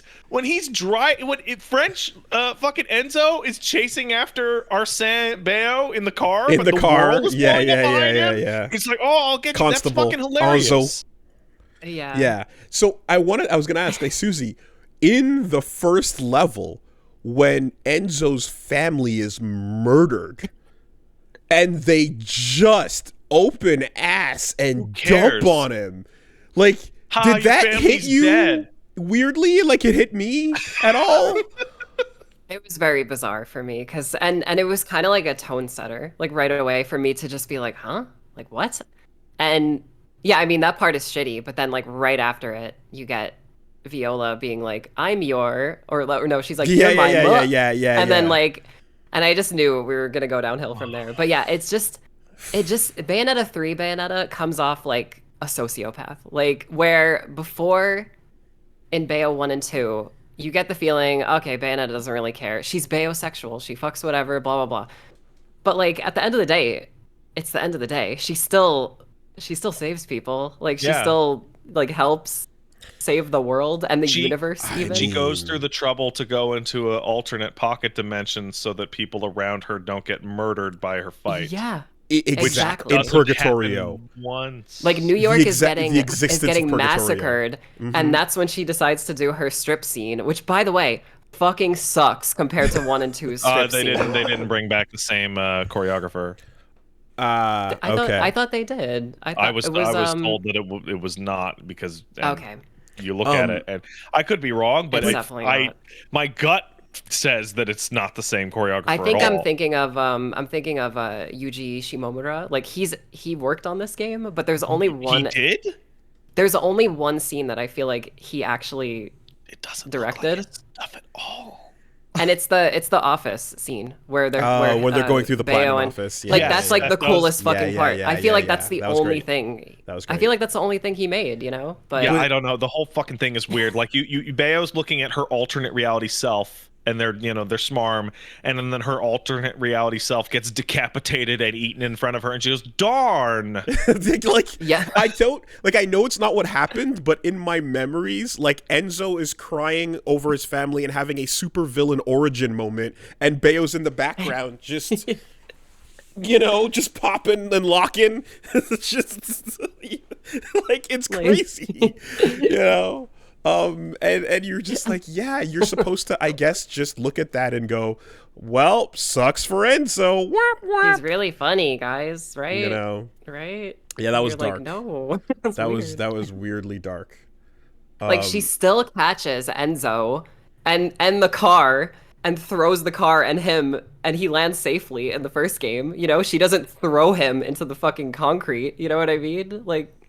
Bayo 3 would do that. She would fucking kill Enzo in that highway chase in the first game. You know what I mean? Like, yeah, I just bullshit. Hey, how do you guys like beating the final boss and watching the ending and going, I don't know who the boss was, and then being told to go read it, and then you read it and it didn't tell you anything anyway? Like, I can't believe the note we went out on. Like, that's what still got me. Like, got all of us, really. Was like, this is where you're dropping the fucking credits and you're doing the sad dance. Because, Joker, we're doing our ballet. It's the twist because it's a sad thing. And then she cracks because they all crack because this whole game is watch Bayonetta die over and over again. But then we do the forced passing of the torch, and then we get "Let's dance, boys, for real this time" with all the dead bodies. Everyone in this scene is a corpse. Yeah, we're all corpses. We're dead. Everyone is dead except for Viola in that dance, and you're like, "What is happening?" I don't understand the tone of what they wanted to accomplish in this thing. Like, are you supposed to actually just like not care as much, or like I don't know. I don't know what the thought is. Okay, so. I've been thinking a lot because the ending is a confusing fucking mess. It's really nonsensical, and I've been racking my brain for days because this podcast was coming up to figure out like what is happening. Because when I beat it, I started screaming at the screen, "All of you died for nothing. What the fuck is going on? How is everyone in this game dead? What kind of fucking story is that?" To which I was explained by people who I think are wrong, that, well, everything reset when they beat Singularity, right? Sure. So one, there's no reason to believe that at all, right? The only reason that you think that is because they're walking around in a non-destroyed New York. Mm-hmm. So, okay, maybe the universe is reset for some reason, but, and this is a really big important detail, they go into really long detail explaining how hell and heaven don't have alternate realities. Hell and heaven are just one. Yes. So when Bayo's fucking soul gets dragged to hell and she dies, she is stuck there. So all the Bayos that we saw horribly die and get dragged to hell are in hell. Even if their fucking universe is reset, hell has them. So we now have a situation where Viola's our new Bayonetta, and I guess Luca came back to life because he's not a witch, even though he also got dragged to hell? Well, all the other Lucas dying is what allowed his werewolf powers to start popping off, right? Because fucking Enzo or Rodin says, like, oh, your dad'll give me guff if you're late or whatever. I still don't know what that implying that Luca is the only one who is still alive. Which also is like, why would Viola not want to go back to the universe where her parents know and love her, and instead want us, unless that doesn't exist anymore? No, because they're dead. Gone. Now there's only the one. I don't know. If they did return, I meant, like, if those universes all returned, why wouldn't Viola just return to the one with the parents that know and love her, as opposed to maybe the one she that did, we and it have? just looks just like the one that we left, even though New York was destroyed there also. And of course, by not having to actually commit to an answer on this, because we know now that the first and second games are alternate realities, every time the camera cuts somewhere, it's an unreliable narrator. I think you don't know what world you're in. I think what we can all agree on in the ending, that it is very confusing, but they're very clear. Bayo is dead and will not be coming back, because this is Bayo. This is new Bayo. This lady. Logo. And I have never in my life seen a character's upgrade be so much uglier than their default. Like, I like, she was missing the glasses that the entire roster has, man, and the giant scarf. The whole time, she was missing the glasses. Fucking punk bitch that is the ugliest fucking design ever. It is so awful. It looks so bad. So here's the other bit. She couldn't even get a costume. Like, she gets different shirts. Like, come on, dude. Like, at least give her a costume that I could replay the game with, you know? So here's the other thing, though. Like, it's not just Viola, but it's Viola and Cheshire, the new slapstick fun demon character, which had so little of anything going on. And all I can do is think back to a comparable in stature demon where you're like, you know, by the end of 5, when we had to say goodbye to fucking Shadow, Phantom, Griffin, like, you're like, oh, Nightmare, rather. Like, you're just like, I like Griffin. Griffin is sad. This is sad that Griffin is going, like, to die, you know? You're like, what the fuck? Like, it just... It also clashes horribly with the gameplay, because you get into this situation where you're like, Viola and Cheshire will go out on new adventures. Aren't you excited? By the way, here's more weapons and summons for Bayo. Like, that you won't get in the next game because she only... What the fuck? Yeah, like, that's where you hit the player with, like, here's a taste of what's to come in the next game, perhaps. Just like how Nero's DT, like, can potentially lead to that as well. Like, if another Devil May Cry comes out with Nero in it, you know he's gonna start with that DT, you know? Yeah. The line, adios little chicken, you know, the fucking Dante drops. Like, you and while you're playing as V, and, you know, he's going through all those levels, he's talking to them, and he's talking, you know, in particular to Griffin, and, like, that's serving a role of, like, having someone to play off of that works for establishing him, and they're fun, and yada yada. Cheshire could have helped make Viola better, right? But instead does pretty much nothing, rides on the penny farthing, and then helps find water. Like, literally, let's dig up a water well mini game. And you're like, one of the worst levels in the whole fucking series. And it's just like, you could have had them playing off each other in a way that like, you know, made us like them, both Viola and her, and or their dynamic, you know. That was an opportunity wasted there as well with Cheshire at the end, just kind of being like, all right, I guess, I don't know, he's a weird cat thing. Did any of you? I have to ask you guys a question. Did either of you, or even people in the chat, because when at the start when Viola's like, "You're my mutt," and then like stops, I immediately auto completed to like, "You're my mother," and like from there I was like, "Oh shit, fuck it, like whatever." But then my whole like brain was like, "Well, who's the father? Please don't be Luca."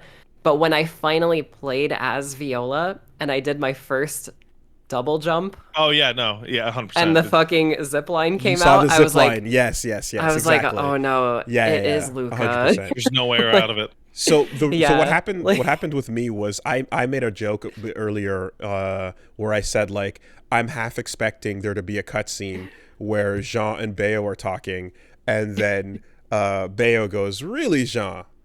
So this little one, huh?" And she's like, "Oh, well, I guess I had that was a long time ago. Yeah, you'll have to tell me about that yeah. night, you know."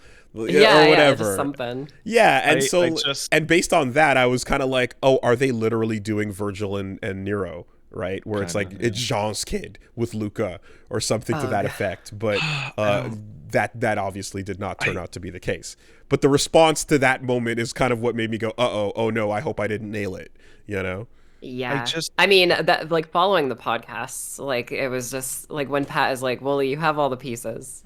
You could figure the answer out," and you were just like, "I don't like the answer." I put it back on the table. You know exactly what's happening. Don't pretend to be stupid. Oh man, like are you really is Luca the one who was there all along, floating, being right there, just like, it's me. I ended up with Bayonetta. It was him all along. I got in there. I didn't think I'd be able to, but then I did. Can I just say something too? Like, since this was something I thought about, and like immediately, because I was like trying to find the silver lining after I beat the game. And the silver lining that I found was, well, since 1 and 2 are separate universes now, and like tons of people were on this like Bayo Jean ship, I was like, oh yeah, well, since it's a different universe, you could still go with that. But then I was like, wait, but they all die regardless. So even if you like that, fuck you, you're not gonna have it. Like, even if that's your headcanon, they're dead. Not only are they all dead, but Bayo 1 and 2, who fused with 3, all got dragged down to hell together, kissing Luca. They made sure that you knew because they fused them all together. I know it's not fair to be like, this is what they should have done, this would have been better, because I don't make games. But I'm gonna do it anyway, because I'm sitting here and I can't. My brain just keeps going back to Viola's big moment. Viola's big moment is it's the end of the game, and you can feel them getting ready to give her the torch, and this big dramatic fight is happening. And we do the thing where Bayo has some pull out all the stops. The alternate Bayos are here, or the Bayo 1 and 2 Bayos here. Right. And then she gets tired because the boss and gets to a new form. And in the cutscene, here we go. Viola's got fuck off. Just backhanded out of the shot. And I'm in awe. I'm in disbelief. Do you remember when Trunks showed up and Frieza beat his ass for 10 minutes? Do you remember that? How cool Trunks was when Frieza just beat his ass into the dirt for 10 minutes on fucking Trunks' first time he showed up? I remember. I don't seem to. But but the thing is, in establishing Trunks' power by fucking annihilating him and showing you the new numbers, remember when Nero afterwards runs up to Dante and Virgil and they both go, "Buh, stay out of it." Right, and he goes, "Oh no, I got knocked over too." And I think they were thinking about that. No, I think there was a copy running on the TV behind them. Here's what they should have done. You ready? With Dante doing sick burnouts. You should have had the entire Bayonetta fight with Singularity, right? And Viola should not have been there at all. She shouldn't have been there. Instead, you should have had fucking Viola fight Dark Bayonetta, who is the Bayonetta from the original universe, who's just mad. I guess, about being dead, I guess. That fight should have been like Bayo fighting the final boss should have had two phases. Mission 1, most of the fight, then you switch to Viola, in which you fight the Kraken and fight Dark Bayonetta, and then she gets the goddamn anchor and Kraken for herself, and then you go back to the final boss fight and Bayo does the rest of it, and then the final piece to finish Singularity off is Viola, who now has the Kraken as the replacement for her swordless moveset and can do Witch Time and Wicked Weaves when Cheshire is out.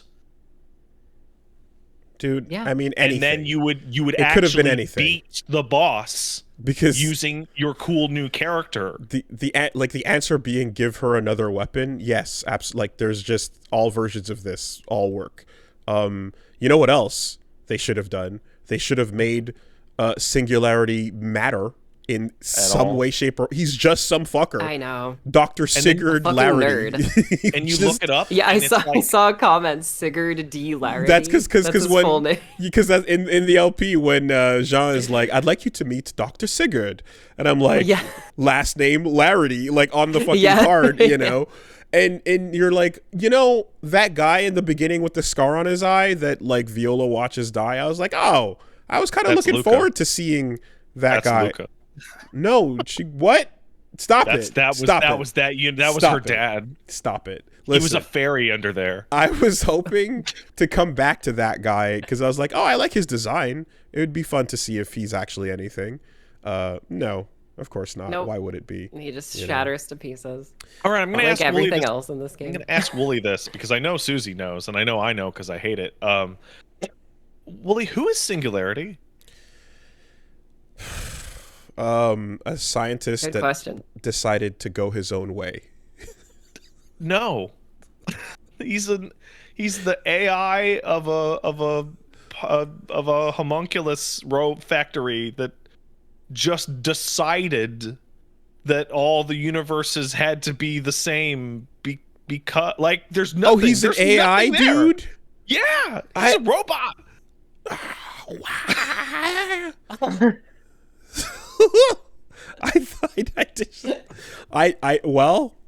News to me, man. Like there's nothing there. Like there's that's what nothing. makes me. It makes me just like constantly ask the question of like, which Bayonetta fan? Are there any who asked for this story at all into the Bayoverse? I've never once in my life wanted to think about this. If it was just a continuation of 2, let's go. Like, why do we have to have this at all? Like you just 180'd the main villain's entire backstory, and it meant nothing to the conversation. Hey, let me ask you guys a question. In my head. Who was the coolest character in Bayonetta 1 that was not Bayonetta? I mean, it would be Jean or Rodin, depending on your flavor. Oh, not Baldur? You didn't feel that way? With all the Lumen Sage stuff? In 1? In Bayo 1? Yeah, in 1, no, definitely what not about Baldur. 2? No. It was the Lumen fucking Sage. Okay. Yeah. And not going into 3, you're like, oh man, infinite universes. I can't wait to see Lumen. Oh, I guess not. We saw Rosa for a half second. We saw that, and she did bring the Umbran fucking armor back. And that the clock tower being part of the lore is so sick. Maybe so cool. I am stupid because I saw that it was a multiverse story, but I was like, oh, it would be cool if you did like the opposite of the main character in a cool way and gave us the goddamn Lumen Sage moveset that was stuck in multiplayer. Yeah, that would be great. That would have been great. No. That would have been great. I worked hard to unlock that guy. You got to play the shittiest fucking co-op AI missions available. There's still one guy on there on matchmaking. You want to talk about like possibilities? Like you could have had like guest universe ghosts be like slave controlled game mechanics. You know, like for some whatever contrived plot dumb reason, who cares? You could have like a Viola summon in a Lumen Sage for a couple seconds to do stuff like you can do anything. You can do anything you want to make it fun. It's not a real thing. It's a video game. You can do whatever you want. You could be like, you've unlocked Rodin for a couple punches. Guess what? He's awesome. And then he has a moveset. We've seen it. Like it, You can unlock him in the game. Okay. As a demon. Not that secret cool. mission that is just fighting Golem though, right? Like no. Okay. All right. No. And hey, if you wanna have the straight Aneta or Bayonetta, the demon that you can summon is of Rodon. Like they have a cute little dance number that they could do during the gameplay. How about that? Cute. It's great. That's cool. Imagine if that was the fucking the OTP, the ship. I would enjoy that. Oh, we're still talking hypothetically. Oh, okay. I thought for a second you were being like you're talking about post game content, in which case I would have been like, Oh no, I am. Oh, yeah. Okay. Yeah, gotcha. Rodon is a summon. Yeah. I just like, let's put everything aside. It's a game where you're gonna go to different dimensions and meet all different types of characters. Wow, they could be so different, and they're all exactly the same. Like it's so uninventive. The weapons are all really cool. French Bayonetta was genuinely interesting. Love those designs. But like, it's where's Guyonetta? Right? That would be so cool. Yeah. Where's the universe in which Enzo is Bayonetta? Sure. Like absolutely all the craziness, whatever. all the fun. Yeah. And hey, just save fucking. Don't even do Viola. Just have Luca Netta. Yeah. Whatever. Yeah. Whatever you want. Right. She's exactly the same character. Right. Like, but she's not a daughter or kid. She's just what's your real name, Luca? Yeah, exactly. Yeah. Could have been anybody. Cool. Could have been anybody. And that gives her the Unisex reason name. for her to fight Strider so many times. Oh, that just works. That just works like that. Damn. If you had her come from a Luca Netta instead, is that what you're saying?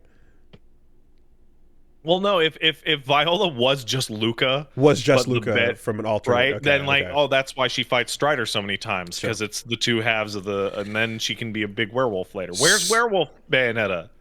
There's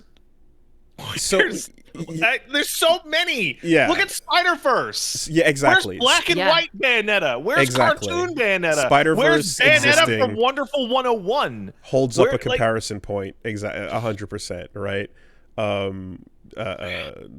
Yeah. So all of this though, right? Like I guess because there was the follow-up tweets, which were like, hey, some wild shit's gonna happen in the future. We're doing a run back or not, I don't know. Something's gonna happen. Calling it from now or whatever.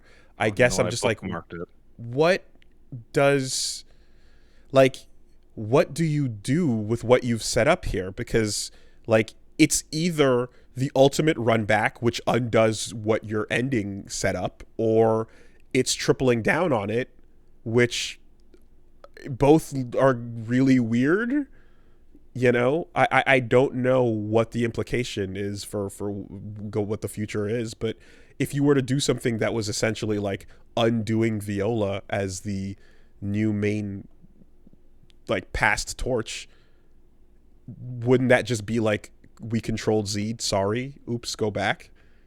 I have a direct response to what we're talking about right now from Hideo Kojima in the past. After the game came out and people started beating it and getting super fucking pissed off. Here's Susie responding. Here's Susie being quoted in this fucking Kotaku article, actually. Oh god. Oh no. Let's see. I saw that they dropped the podcast clip in that article too, actually. Let's see. Hideo Kojima says fans who did not like Bayo 3's ending should, quote, not touch the series in the future. Right. I didn't think it was unexpected at all, but it seems the ending of Bayo 3 was not conveyed correctly to everyone. So I think Bayo 4 will be an unexpected development.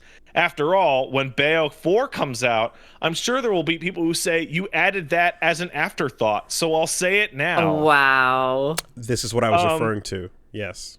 Let's see, there's more. In a follow-up tweet said that folks who didn't enjoy Bayo 3 and had become, quote, maddened poisonous radio transmitters should stay clear of future entries, especially if their outrage was due to how the game handled a specific character, i.e. Bayonetta. Instead of dwelling on outrage over the handling of the beloved witch, Kamiya says players should take the game's design, art, and story into consideration as well. I feel I'll never be able to interact with a person who puts so much into one element, e.g. a character, and judges based on that alone. Okay, so the game itself is mid as fuck, you bald asshole. I really, when I heard there was like a Twitter follow-up thing, I thought that it was like, oh, the reception was rough, and it sounds like we're gearing up for some sort of undo or major turn in the future. But again, with that article, it was like, no, it actually is. It's that, but also a doubling and tripling down of like, all right, fuck everybody then, I guess. So like, I can read between the lines, which is, the next game will have Bayonetta back as normal, and everyone's gonna go, what? The whole last game was about killing her over and over, and he'll go, you didn't understand the ending. Obviously, they all came back to life. That's why we didn't show it. Can I just say BmC, BmC Bayonetta. Big B, little M, big C. Can I say, I think what you just said, Pat, not in is a what's million going to happen. Years. Oh, absolutely. Yeah, not in a million years. And she pulls a short-haired wig off, a short blonde-haired wig off. That's going to happen, what you said, Pat. But if they had any balls and decided to commit to this ending, they would make Bayonetta, aka Cereza, a demon summon that Viola does a contract with. Because I feel like that would be the most tasteful way to handle this. The solution, I think, that's how you get her back. That would be to play off this correctly, would be to take Viola's moveset and turn it into a classical Bayonetta moveset in which she gets the dodge and the parry, depending on, like, basically just take Moon of Malakala and put it on a button, and keep the dodge as well, and have them do different things, and have, expand her moveset out. I said it when Voli first started playing Viola, and he was like, I don't know. And then he used the same example just a few seconds ago. I don't think round trip is a cool enough move to base an entire character on. And they did that already. So the biggest problem is that, okay, we have a character that throws her sword away and then punches. And, well, Trish in DMC4 is that, and is 100 times more in depth than Viola is. Yeah. And she doesn't even have witch time. Yeah, and the play style is like super simplified, where every button does something different, and it's like actually fun to play as, or play with, I should say. Like, I don't know, man. If you're gonna copy homework, like, just don't copy it badly. Also, like, just copy it wholesale. Like, Viola's if you're gonna do that. Punch moveset is bad. Like, that's the biggest problem. It's really, really bad. There's a lot of flurries that lock you into place. You're disincentivized from throwing your sword away, but you should be incentivized to throw it away because you get Cheshire, and like but now you also don't have the defense. And I guess the idea is like, oh well, put all your power over there so that you lose it over here. But that's not fun. Like, it's not the fun solution to the problem. You know what? I'm thinking here, and we have glossed right over it, and I think it's because of our play styles. But character action games, particularly in the Devil May Cry Bayo type, there's three things that you have available, right? You have your demon stuff, be it a Wicked Weave or Cheshire or what have you, right? Big sweeping cool moves. You have your melee combat, right? And then you have your guns. And Viola has Lucia's guns from DMC2. Yep, she throws the darts. Mm-hmm. And they're terrible. Mm-hmm. They're not awful. even as good as Lucia's. Nope. little daggers. Yeah. And when you get really annoyed with the snail and say, I'm not gonna fucking fight you anymore, and you sit back and throw darts at it, nothing happens. Yeah, you don't feel good as a video game player. You certainly don't. Ugh. You certainly don't. Ugh. Yeah. I just I think about like everything. I think about the voice acting debacle. Oh, and yeah. like how we all fucked that up. Yeah. I think about being on this podcast and running it back, and then me going, "Oh yeah, I know someone that's got a review copy and they said it's really good," and then me going into the game and just not even cracking a smile for 20 hours. Like I just wasn't hyped about anything except for the clock tower, of course. But like it's just like it sucks. I hate that we live in this fucking Bayonetta timeline. Hey, Like, now that we're all here and we've all beaten it, I need to say Helena Taylor's a fucking idiot, right? That was free money. That was that was wild. That was wild. Like 10 lines of fucking dialogue in the whole game just that she to come back and do that little bit. Ridiculous. Yeah. No, but I mean, again, it was like, but that was also the proverbial olive branch after the initial like contract stuff, you know. I had a moment right in the second to last session where I had to stop and go, hold on a minute. I'm playing Bayonetta 3. What is happening that I'm feeling like this? I need to remind myself what the fuck I'm doing here, you know? Yeah. It was so odd to have that. And I think DMC 5 just spoiled us. It's like crazy. it just spoiled, because you don't go like just think about the progression, like in terms of like being a video game. Like DMC 4, like it still looks great, but like if you told me that DMC 5 is coming out and it has like all the characters that I know and love, and it's like photorealistic, like the best photogrammetry in a video game to this day, and it's like just popping off with particle effects, like you can't even fucking stream the game because it's like incredibly that well. Runs incredibly well. It's fun. The story like pays off. Like, just it's just. Yeah. I don't want to live in this world. You can't. With fucking Bayo 3. You can't fucking. Like, you can't just. You know. You can't have nice things. You can't fucking hope to dream and everything being perfect and all that. But just there's it's the part where I'm like, so what year was it when someone walked in and held up a picture of Luca and went, this? Was it year 4? Yeah. Perhaps year 5. I don't know. We didn't talk about, like, we barely spoke about it at all, but I think I need to mention it once in this spoiler cast. It is crazy to me how ugly the game looks and still runs badly. Yeah. It is the worst performing Platinum game, and it doesn't look very good either. It's because we need to have a giant kaiju monster be summonable at any second. Because you guys know firsthand experience when you go into like the 3 isolated hallways where you're like underground and you can't summon a fucking kaiju monster, the game starts to feel good. You're like, oh my god, this actually feels great. The Switch can breathe for a second. Absolutely. Yeah, you don't hear the fan firing on all cylinders. That being said, oh look, I feel like I can control my character. The secret mechanic that of frame rate annihilation when you summon in Malphus, do a tornado, and then bring in Phantom and light the tornado on fire was some hot shit. And I kind of was like, oh, I don't know how many other little interactions there are between 2 demons like this but that's a cool thing that could be built on as well. Like little combo systems, you know? It's this weird thing where like Astral Chain gave this podcast, and then after the podcast, it spread out into the world of the phrase of the frame rate dimension, in which Astral Chain used the frame rate dimension like crazy, like you wouldn't believe, and it runs well the whole time. And then they went, Bayo 3 is like, well, we want to have that same gimmick but bigger. But we also want to have real stages, and so what we did was not have real stages. We had ugly open stages to barely hit the criteria, and then we're going to use the frame rate dimension only for the Muspelheims, because they're harder than and just Yeah. I don't know.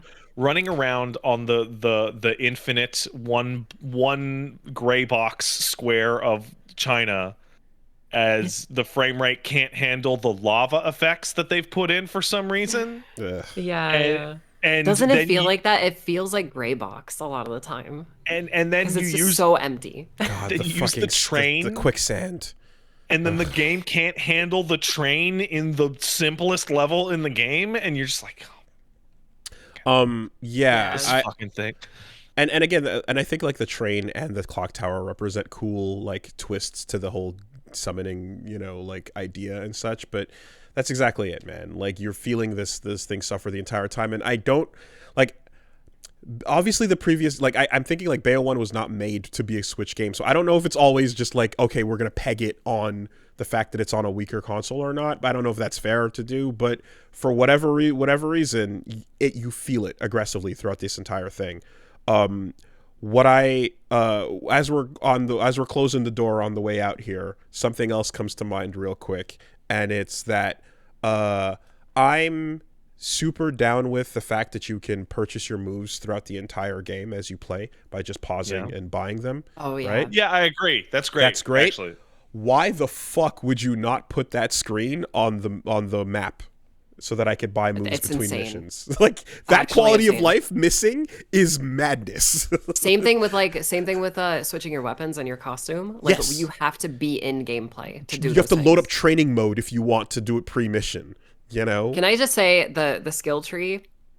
It's a double-edged sword for me because I think that's a great addition where you could just unlock stuff anywhere.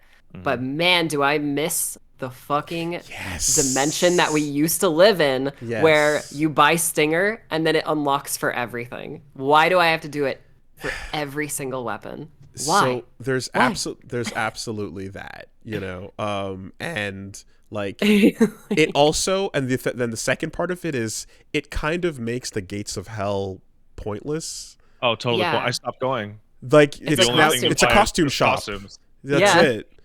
Like it served a real purpose when you're like, I go to this bar to make my character better, and you know, now that that's not what I'm doing here, I'm buying outfits, you know. Yeah. All right.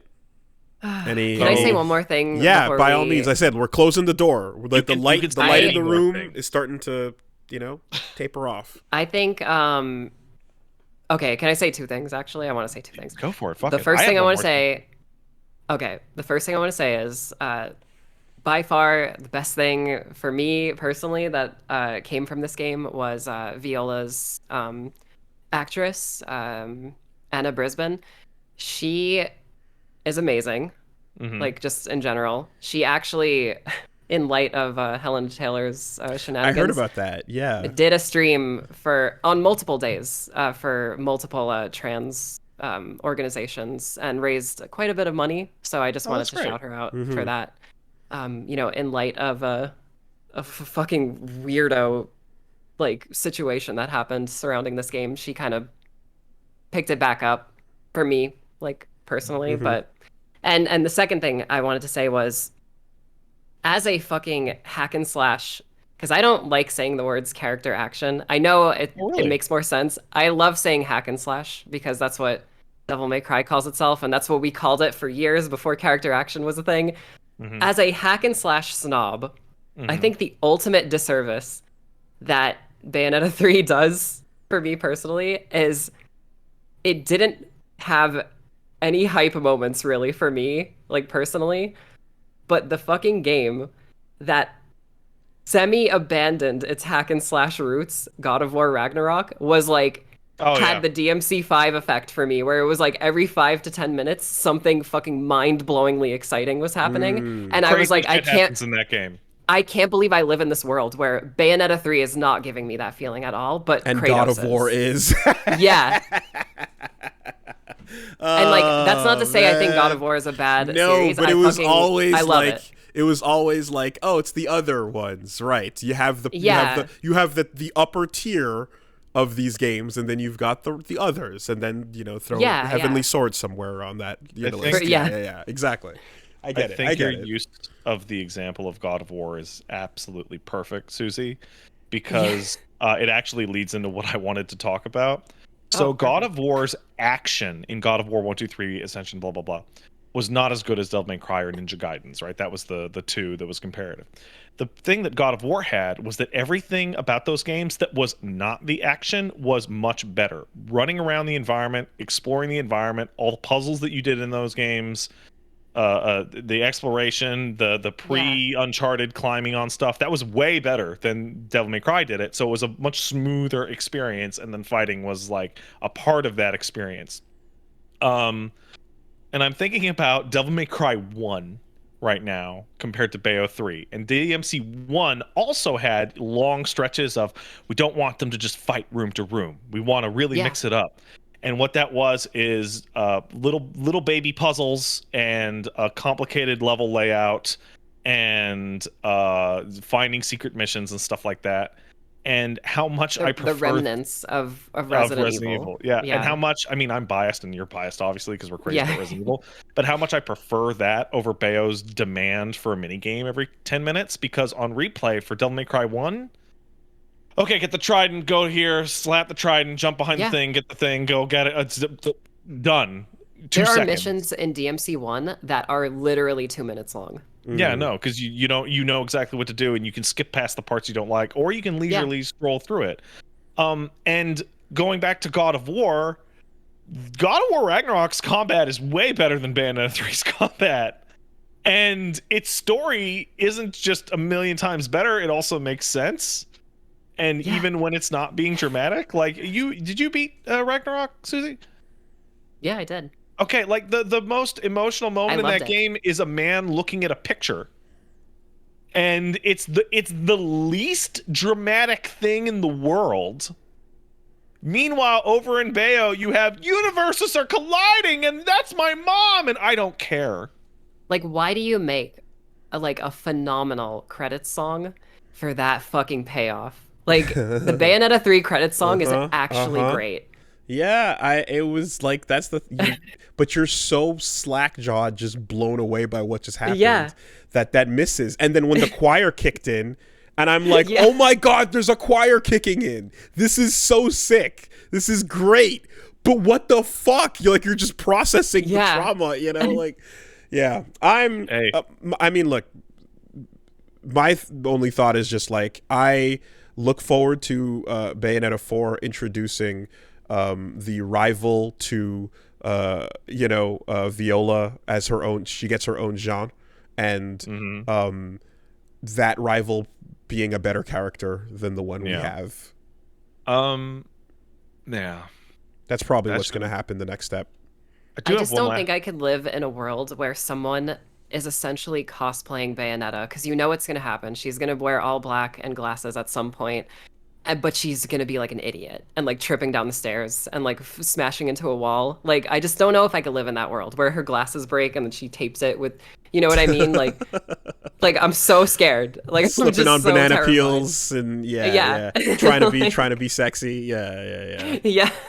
I had a weird bug in my copy, by the way, in my playthrough where I loaded up the China Bayonetta outfit and it didn't load any color textures or her hair. So I just had a bald character that was all like shadow, and it was kind of cool, actually. It was a bit of it was weird, but like, game bugged out. So I just saw somebody in the chat mention something from Gaming Brits review, which I did not really think about as you guys were talking about unlocking the weapons. Shout out to Gaming Brit, literally one of my best friends. So you did mention it, which is like, why do I have to unlock Stinger for every single goddamn weapon? That's so silly. But doing so, like, you always want the Stinger equivalent. And so it kind of makes all the weapons kind of feel the same to some degree, because they all have to do the same basic Stinger, four moves. And launcher, those are the moves you have to buy first. And by the time you do, you're going to switch to the next one because you just unlocked a new weapon from the new stage. And it makes me think, and I'll use God of War because God of War has a really good comparison. Bayo 3 probably has too many weapons that don't differentiate themselves all that well from each other. And the reason why I bring up God of War is God of War has 3. And that third one very strongly differentiates itself from the other two. Feels like a different game. I wish I streamed my playthrough of the game so you guys can see my reaction to getting that weapon. Like, I was so incredibly excited getting that weapon. Can we tell you what the fucking weapon is in God of War? I'd rather not know. Yeah, I would. Okay. Yeah, no spoilers. Oh, it sounds like such a pop off that I'd rather not know. So yeah. cool. No, do not spoil it because I feel like Wooly being. I'm looking away from the fucking scrolling. Yeah. Right now. Good though. I saw a name and I'm just turning. I saw a name and I'm turning my brain off. So that's okay. You have an understanding of like hack and slash video game mechanics, and I feel like if you go into it fresh, you'll just be like, oh, that's what it does? Okay. Like, cool. You'll pop off for it. Cool. I saw an interview with one of the devs in which they described that is probably going to be the weapon going forward. It fucking should be. It really, really should be. Interesting. Narrative significance.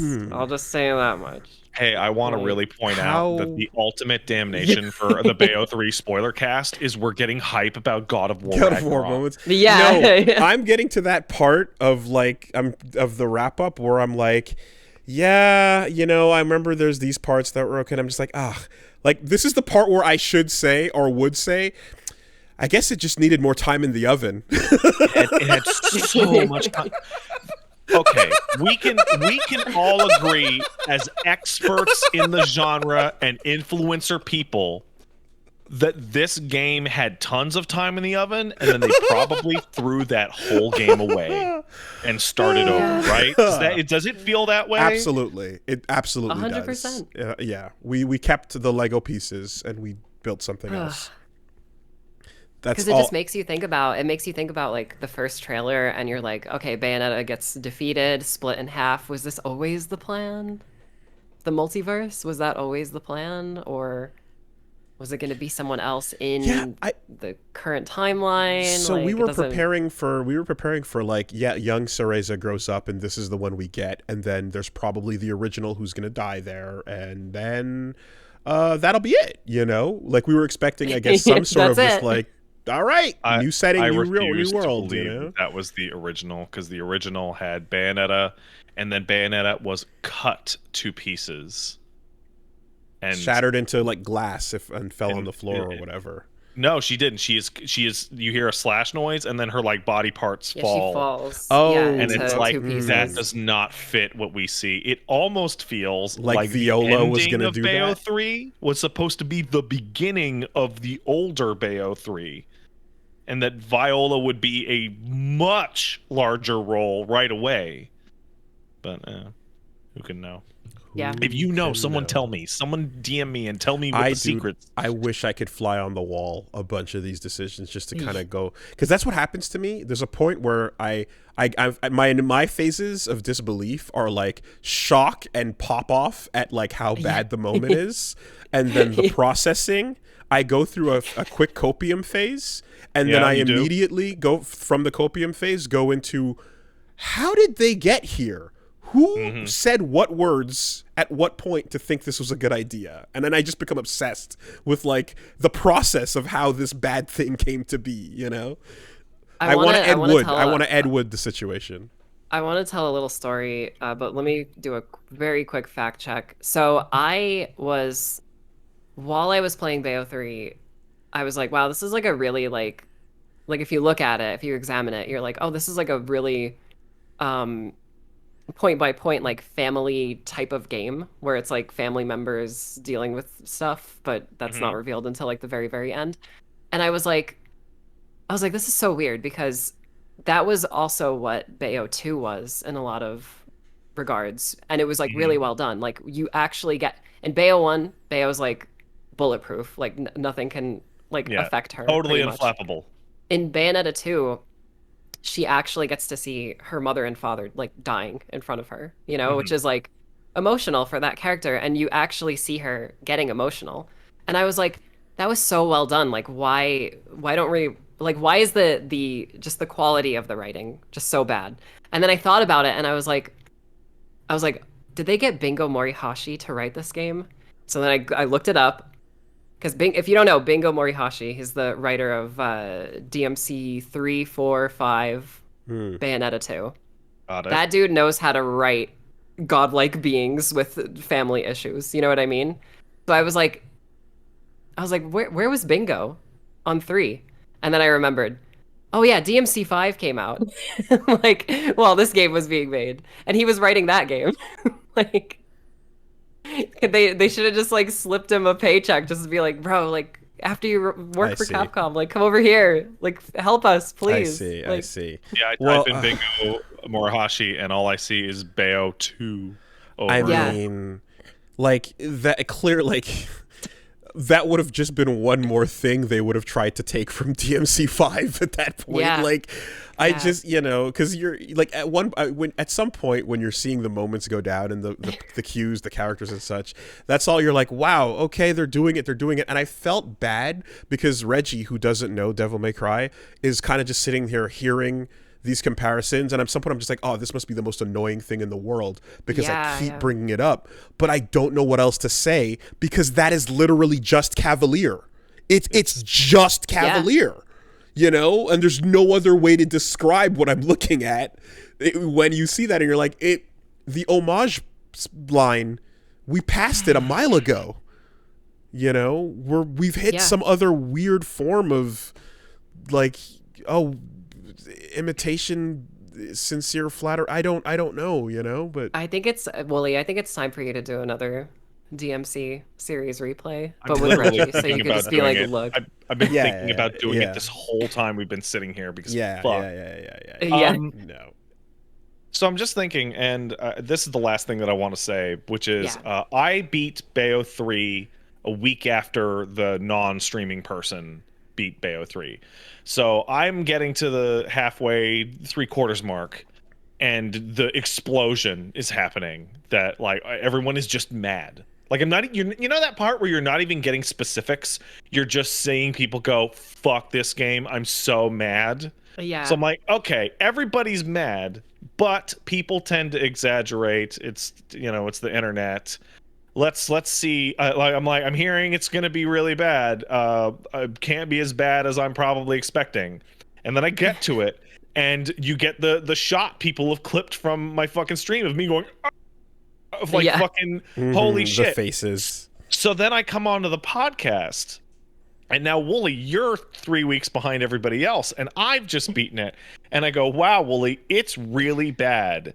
And I'm saying it like calm, like it's fucking bad. It's real fucking bad. But you just started, so you're in the early cool parts, right? And you look at me and you mentally go, well, Pat exaggerates, Pat's hyperbolic, right? Pat's like Pat talks big, sometimes he's full of shit. It probably isn't that bad. And then I go and check the clips, and I see you and Reggie both going, oh, like just like I was. And it's like the fact that it's able to blow past your expectations of everyone is saying this terrible, how bad could it be? And then it hits you, and you contort your fucking face because you're just like, oh, but Christ, dude, like, amazing. We had to end, like, we walked out, like, shutting down the fucking recording. And, like, I want to say Reggie was just nodding his head for, like, a solid 10 minutes. He was just walking out the door, like, whoa, you know. Those first two games are good. Like, they're beyond good. So it just, when you finish 3, you're just like, yo, what happened? And I always thought that it would be fine to, like, to go through those games and not have the DMC backing. It would be like, that's okay. They're spiritual successor related and such, but not so that you'd have to be a big. And then here now, it's like, no. It's every 5 to 10 minutes, every single level I'm bringing it up. It's just, ugh. Anyway, and as for like you know, I guess like Reggie going through DMC and learning about it and stuff, that, like, to be perfectly honest, that's like I don't want to just throw that his way unless he's actually interested in doing that, you know. So that would have to be a conversation about like whether or not he even wants to. But yeah, man, that's just about all there is, really. There's certainly nittier grittiers, but you know. I'm watching the Bayonetta series hit the starting trajectory of Silent Hill, and it's sad. it's scary. Yeah. Where, hey, what's the best Bayo game? Probably Bayo 1. And then Bayo 2 is good, but it's not quite as good. And then Bayo 3 is not good. And then Bayo 4 is them telling us that we want to pay $92 to play a fucking story-focused Bayonetta game. Like, I was booing the TV when Jeff Keighley told me about that. You know what's really interesting about that? So when I got to that secret mission in Bayonetta 3, I was actually really happy while playing it. I was like, what is this? And I started to go galaxy brain because I was like, because there was an article where the original director of Bayo 3 left Platinum. And for like a split second, I was like, this mini game or like this secret mission, it feels so much more polished than the actual game. In a lot of cases, it looks better, like just visually, it's got an art style. I was like, was this Bayonetta 3 before Bayonetta 3? Which secret mission are you talking about? You could unlock a little section book of playing Cereza and the forest or whatever when you buy the storybook from Enzo. You buy... I never did that. Rodin. You buy the storybook in the shop, and then you find 3 secret keys throughout the entire game. And then it opens it, and then you play basically a demo of that Bayonetta Origins. So when I saw that at the Game Awards, I was like, oh, cool. Like, the thing that I actually liked from Bayo 3 is getting a full game. But then I saw the price point, and I was like, I don't think it should be priced like that, though. Like, this should be like a $30 game. Like, my brain goes back to the article we read about Platinum trying to get their IPs that they own. Oh my god, that is literally just the same fucking... That is absolutely... Wow, that looks better than the game it is in.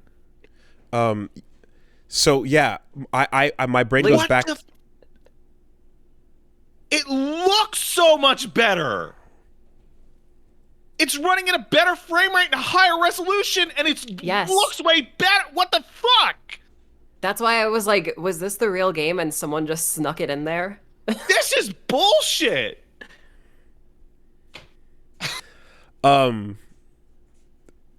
Yeah, like I don't know if you guys remember the thing where Platinum was talking about how they have to have IPs that they own and not just be guns for hire so that they can, like, be secure in their future and stuff.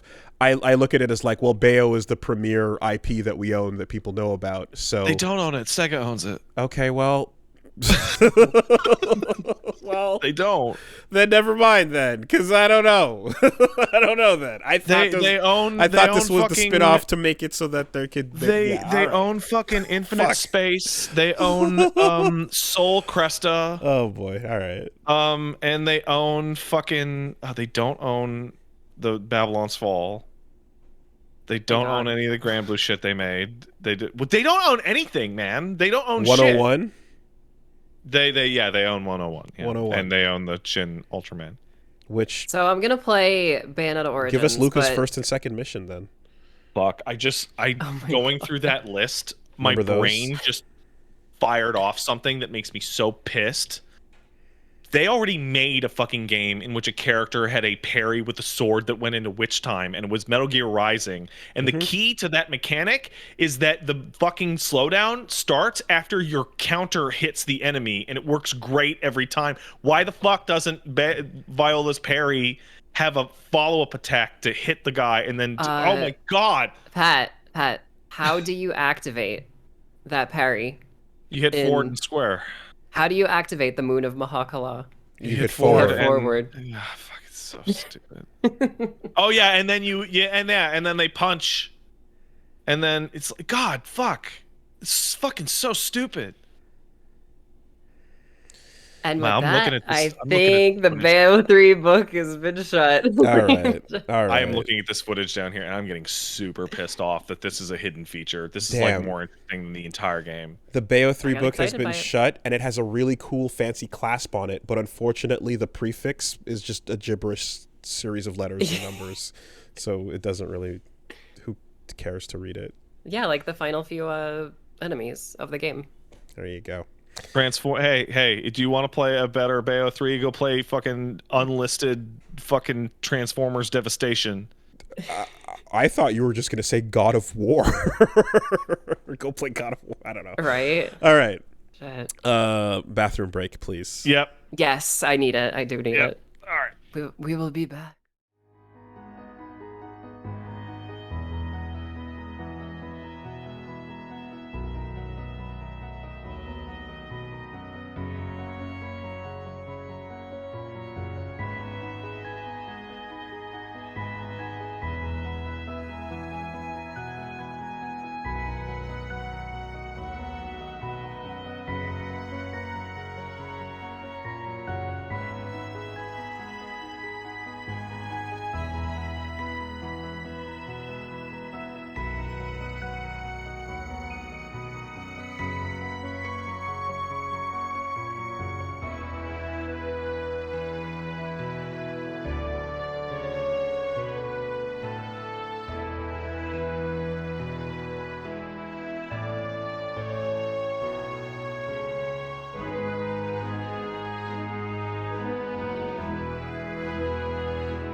There we are. Hello. All right. So, now that we're all refreshed, there is some other stuff we can talk about with our weeks and such. Susie, what have you been up to? So I've been working a day and night on a Dead Space 2 video. It's very long, but I decided to take a break from that to actually enjoy the holiday. But in my holiday, I've been playing a lot of Witcher 3, Next Gen Complete Hooray! Edition. Oh, Finally, I with know the someone else patches? who plays that game. with the new Yeah. stuff, HD. Yeah, it's really, really good. I mean, I played it back in the day. I didn't play any of the DLC chapters, but like, there's just so much more now, like just baked into the early game There's so that much. it feels, yeah, it feels like a whole new game. They made a new quest, like Yes. in the current year, and it's so weird because like you can hear that Geralt sounds a little bit different. Oh, You is know? it Like, really? Oh, he sounds a little bit different, yeah. And it's like, oh wow, this game really did come out like what, 7 years ago or some shit? Like, it came out a while ago. Is there stuff Apparently- that feels like directly show influenced? well, there is. There is, like yeah. armor and new looks that are Okay. like supposed to. That show. new quest has something to do with that for sure. Okay. But yeah, Okay. there's a you can change all of the Nilf Guardians into their ridiculous raisin ball sack armor from the Terrible. Netflix show. Terrible. And of course I did it because it's hilarious to see them just walking around so proud wearing that stupid armor set. It's amazing. Off to And then Google I you know, go. yeah, just look up Nilfgaard armor It from looks like shit. Netflix Witcher. It's so bad. Like in the original game, they have like Holy Roman German Empire like looking like full plate, and then the Yeah. fucking shit from the show is just a bunch of raisin scrote shit. It's racing scrotum armor. Oh no! Oh, it's wrinkly. Oh shit! Is that the podcast title? Scrotal armor. I mean, I don't know. maybe the segment, but oh boy! Oh, they're scroting it up. Okay. Yeah. So that game's still really good. I can't wait to play the DLCs for it, but I have to play through like the whole 50-hour game before I can 50. get to that. Yeah, right. I know it's gonna be way longer. Well, I think I said on Twitter I spent I don't even know how many hours just in the open world before I got to Oxenfurt, which is like not even the big city. It's like the small city, you know? Like just doing thinking- everything. I'm thinking back to like starting Witcher 3, and it makes me think about how like the relationship portrayed in that game is the only game I can think of that is like showcasing people actively getting like ironically I'm playing It Takes Two now, but like Yeah. every conversation with Yennefer in that game is like the fallout from a very bitter divorce. Like nothing that is being said back and forth is fair. It's all really, really shitty. It's so Yeah. toxic. Yeah.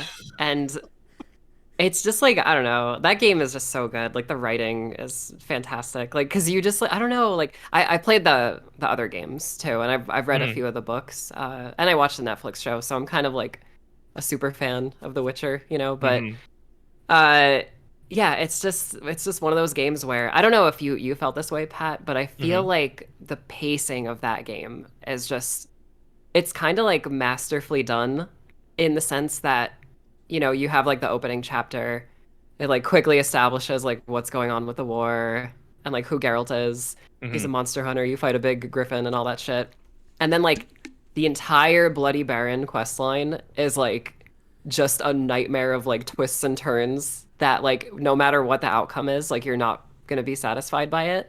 And by that point, you're just in like the forest for hours. That what happens after that, you're in a massive city, just running back and forth, and you feel like you're in like a dense fucking city. Like it's just so like it's so like beautifully paced, in my opinion. I don't know. I would say that you're always Witcher, like doing something. Witcher 3 is the first game I played that nails what I'm going to call Okami pacing. because Oh yeah. Witcher 3 is 6 games. Witcher 3 is White Orchard, The Outskirts, Novigrad, Skellige, Hearts of Stone, Blood and Wine, like Yeah. in that order. And they are all absolutely like completely separated games. But once you get to like halfway through the Bloody Baron quest line, it goes, "Hey, do you like this game? No, you can leave. You got what you needed. But if you want to finish this one out, you can not go to Novigrad for a while, and you can optionally finish off what's going on in the Bloody Baron quest line, which every single person I know did because that's one of the most interesting Yeah. quest lines ever. Yeah. But yeah, no, it is 6 games in a row, and the best part is that White Orchard is the tiniest game, and you 100% it, and that takes what, 6 hours to Yeah, pretty 100% much. White Orchard, and you're like, got it. And then they go, okay, you've played in your little baby kiddie pool for long enough. Here's the real map, which is 40 times larger than the one you were just fucking with.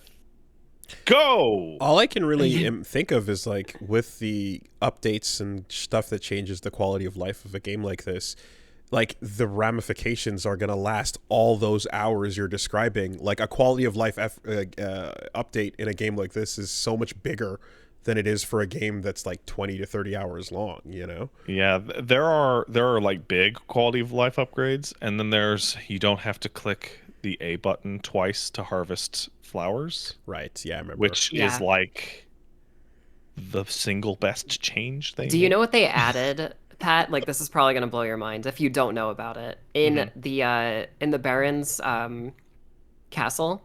Mm-hmm. Do you remember where the fucking fast travel point is? It's right at It was the bridge. outside the castle.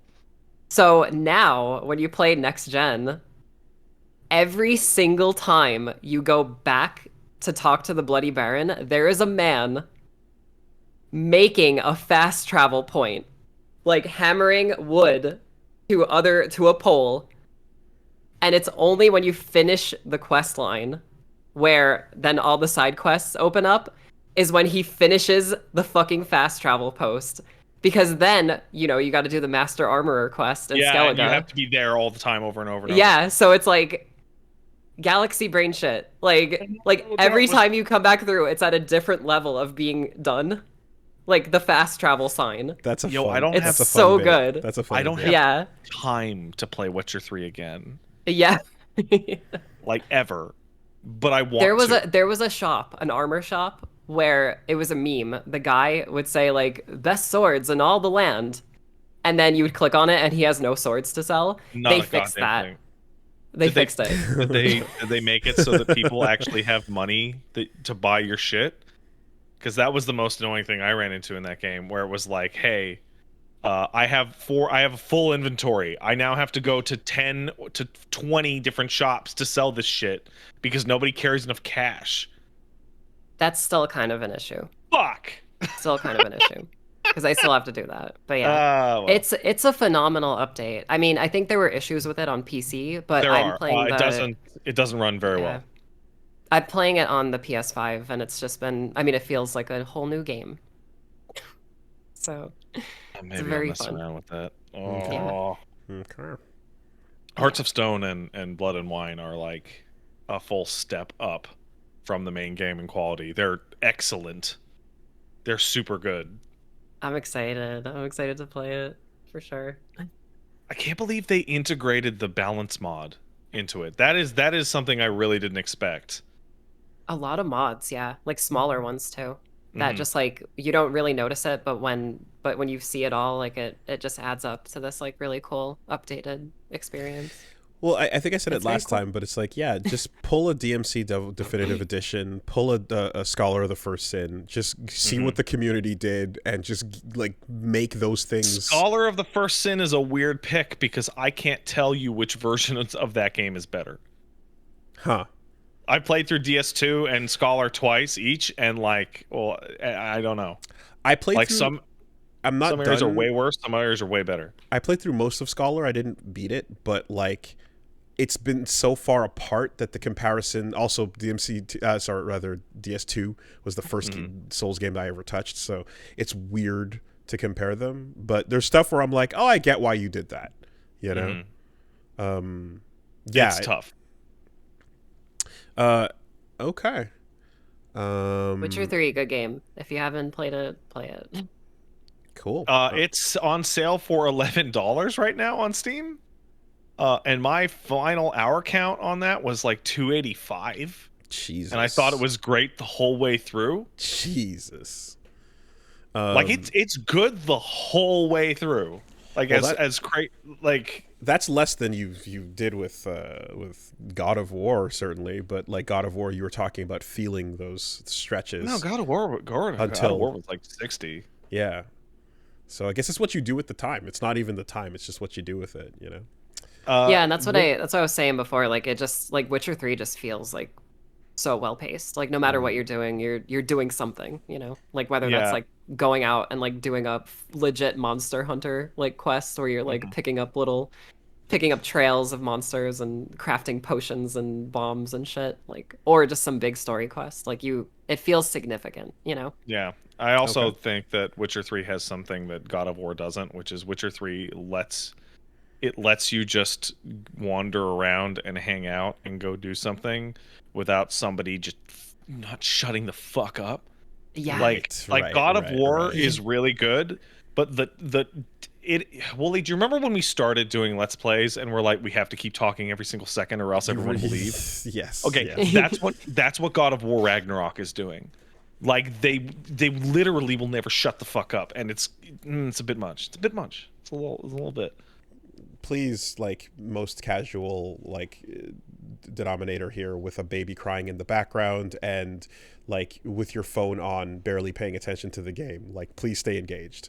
You know, please. It's God of fucking War. It's quadruple A. It has to get everybody and everything. Yeah. So, okay, cool. If there isn't anything else, I do. I have one game that I want to talk about. It came out a little while ago. It's called so there's a shit ton of good Warhammer games out right now. So yay, good job on the license. It's called Chaos. God, it's called Chaos Gate Demon Hunters. Terrible name, awful name. It's XCOM.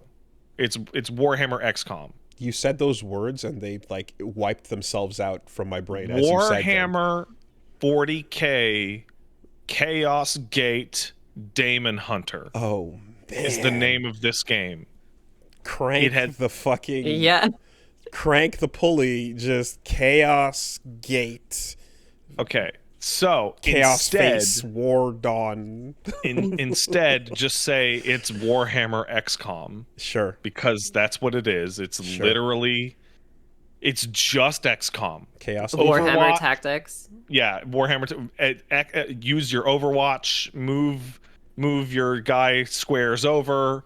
There's a time limit on the fight, etc. Equip your grenade in your passive slot, etc. It's literally just XCOM.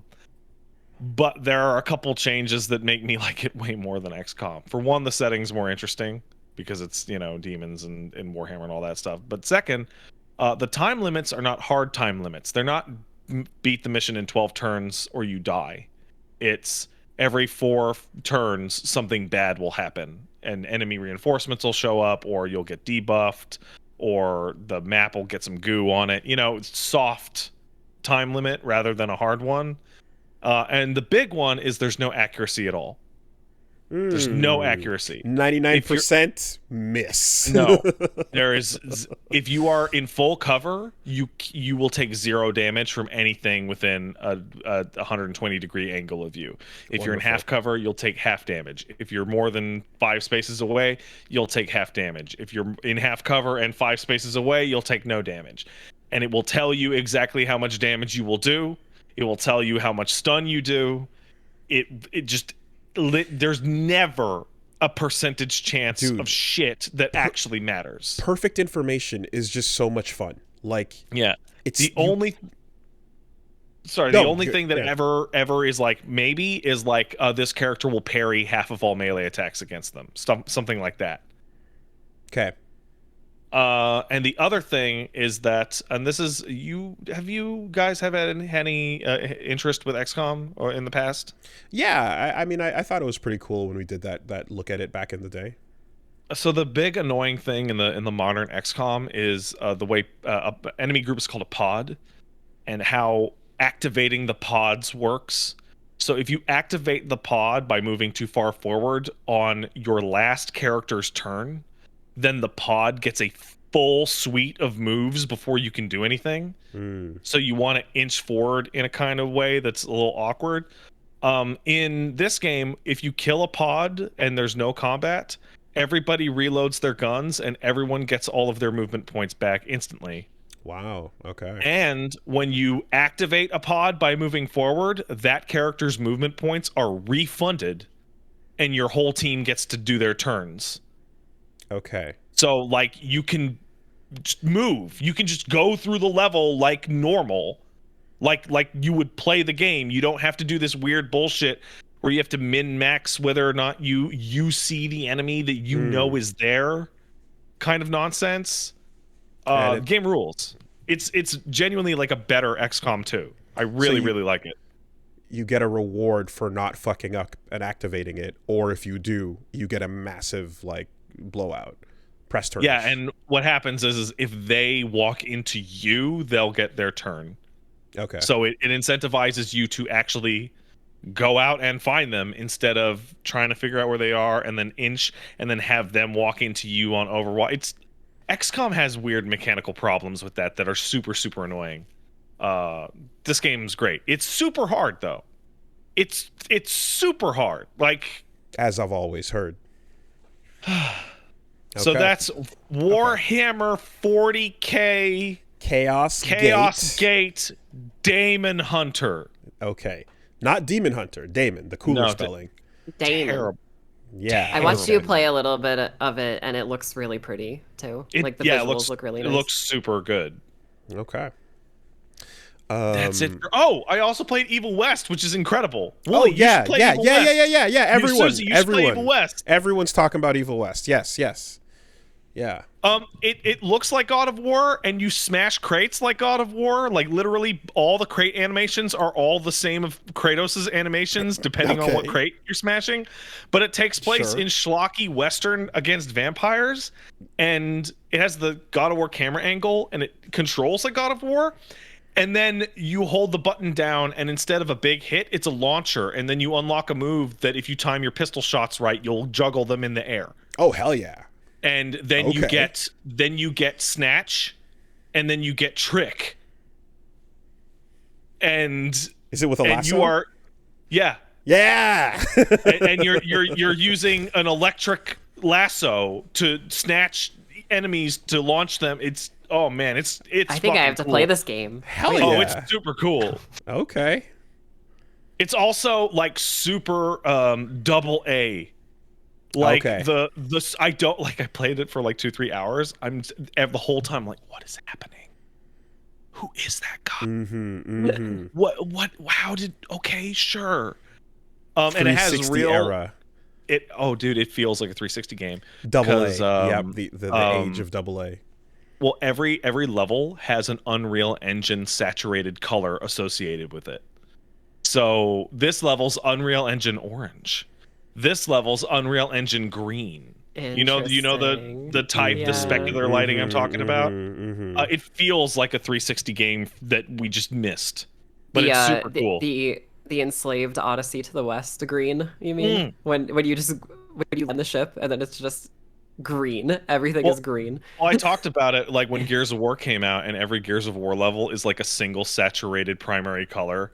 This is the red level. This is the blue level, and how games just kept using that. Well, you're going through Mass Effect. You know what I'm talking about. Aggressively so. It's the first thing you see when you hit start. Evil West rules. It's super I'll good. Play it. Yeah. I got a free code for it, but also it's super good regardless. Sounds good. Yeah. Okay, so the pop-offs are for a reason. Nice. Yeah, that's it for me. I'm probably not going to stream most of this week. I'm tired. Fair. That's it. Okay, so a couple things on my side. First one, actually, just a follow-up I got from someone, and this is really interesting, but based on the Wi-Fi runback discussion from not too long ago, and the discussions of Street Fighter 6 and Wi-Fi 6 and Pat's adventures in the new world of wireless. I got a message from, let's say, a qualified expert. Okay. All right. So can you, after the podcast, can you send me these messages? I'm going to want to read them myself. Well, it's on the I pinned it to the top of the video where we're discussing it. So here we go, right?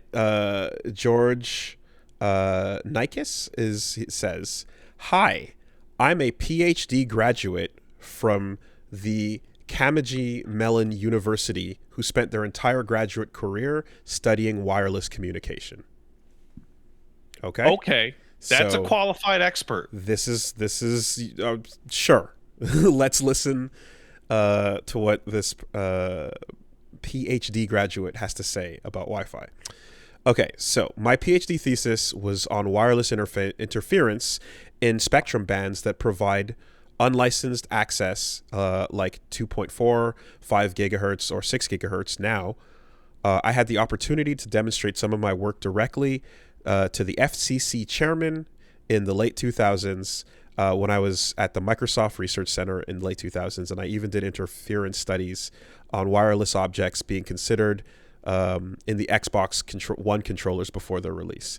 So I kind of understand this space and its relation to gaming devices as well. For everyone claiming Pat's inaccurate or that he doesn't know what he's talking about, yeah, he's not using the terminology completely correctly and may not be able to describe what some of the terms or techniques mean. But wait, I didn't use my words good? Are you telling me that Pat, did not use Pat's words good? I can't believe it. But what Pat's highly likely correct about is that his positive experience with Wi-Fi 6, especially if his devices are operating on 6 gigahertz, it's probably true that he's experiencing less interference right now, less signal loss, better bandwidth, etc. That's because right now, the new Wi-Fi 6 devices are some of the first consumer electronics sitting in his home or his neighbors' homes to use this spectrum, and those that use 6 gigahertz related wireless channels. So when his PS5 communicates with the router, there's not a lot in the way to interfere with it. Additionally, Wi-Fi 6 does introduce some new techniques such as OFDMA, which is commonly used in cellular technology, and BSS coloring to use the spectrum more efficiently, which, yeah, you did mention that as well. Yeah, but I couldn't remember the name properly. It was like they color the signal. I don't know what that means. So the BSS coloring that Pat's referring to is a technique that's new to Wi-Fi 6 devices. It uses that it decides to ignore other devices in the environment, creating potential interference, whereas previously it may have decided to not transmit to avoid the interference, creating perceived slowness and delay. BSS coloring makes Wi-Fi 6 more aggressive while leveraging its beamforming to focus the energy of its transmission towards the receiver so it can still achieve a successful transmission in the presence of that noise. This means Wi-Fi is more aggressive in the presence of that noise and successful due to focusing energy towards the receiver with beamforming. For all these reasons, Pat's having a great Wi-Fi experience so far. Fast forward N years from now, and Pat's going to be complaining about his Wi-Fi being slow and lossy again. This is due to the tragedy of the commons in the wireless spectrum. Every time we get a new band, like 6 gigahertz, opened up for consumer use, early adoption feels great, but over time, the spectrum gets crammed with every device trying to access it. At one point in time, 2.4 gigahertz was mostly great for these reasons and then became crowded. Then 5 gigahertz was great and then became crowded. And now 6 gigahertz is great, but will eventually fall tragedy to the same commons over time, as all of Pat's devices will be on Wi-Fi 6 and competing with each other. The good news is that now about 6 gigahertz, it provides more frequencies that avoid each other, and the techniques in Wi-Fi 6 will use efficiently and aggressively, all the ones pre-mentioned. With all this knowledge and a personal ability to do advanced Wi-Fi configurations in my own home so that my devices are optimally placed to avoid interference, they picked the best wireless channels. I still clutch my Ethernet cable proudly, like Wooly, painstakingly ran that cable through every wall of my house as much as possible, because at the end of the day, wired will always be indefinitely better and more predictable, or as another user replied, until another major innovation. For now, let Pat enjoy these honeymoon days of Wi-Fi 6 and the 6 gigahertz spectrum it uses. Okay. Someone then goes on to point out the difference as well needs to be mentioned, that there's Wi-Fi 6 and Wi-Fi 6E. And and the 6 gigahertz band only works on devices with Wi-Fi 6E, which the PS5 doesn't use. And then he also replies to say that the PS5 is not connecting on the on the 6 gigahertz band, but it does still use coloring and the other things on like 5 gigahertz band to still improve the signal. So there's a whole aspect of this where yes, however. Okay, so what I'm hearing is that basically as this becomes more popular, people are going to flood the channels with their bullshit, and it will deteriorate, but it won't deteriorate as fast as 5 did because of the coloring. And Wi-Fi 7 would be the same, but I assume Wi-Fi 7 would have a increase in this coloring situation. So at which point the PS5s might actually fully use it, or 6E as opposed to just 6 rather. Okay, so good for now, and then as my neighbors start to Wi-Fi 6 it up, I may notice a deterioration or not, but their houses are pretty far, so we'll see how that works out. Also, when your toaster and your fridge start using the same... Why did toasters and fridges even use Wi-Fi? Because smart devices want your fucking subscription so that you can pay a monthly fee to toast your toast.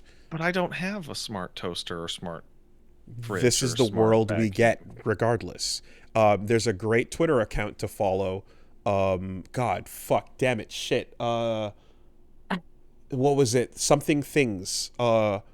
Internet of Things. The Internet of Things, where you see your stove cannot be turned on because you haven't updated your firmware. And shit like that. So dumb. Yes. So that is not only annoying because these features are going to be locked out and as we get stupid devices that need you to connect to your Wi-Fi, but the signals will get worse as everything in your house fights for them. Coloring will help, but you're going to see a degradation of quality over time on this brand new, shiny, clean signal that you're using. Well, okay, I have literally repaired microwaves, old microwaves, so I don't have to buy a new one. There you go. So what? I got 5 to 10 years before I have to figure out a solution to this, at which point I'm hoping that the Wi-Fi 7 standard will be out, and if not, I'll just get a second internet to hook up. Might go faster than that, but I'll say this. You're still in a setting where you can control that, and you have a pretty, again, isolated environment to get optimal results. People in less than optimal settings in an apartment with a lot of neighbors that are all using things and so on are going to feel that degradation. So all right, well, Street Fighter 6, it's up to you to be the yardstick for my Wi-Fi's. But the full-on perfect solution has not yet been achieved. You know, if you can control for an environment like yours, you can get an excellent result with it.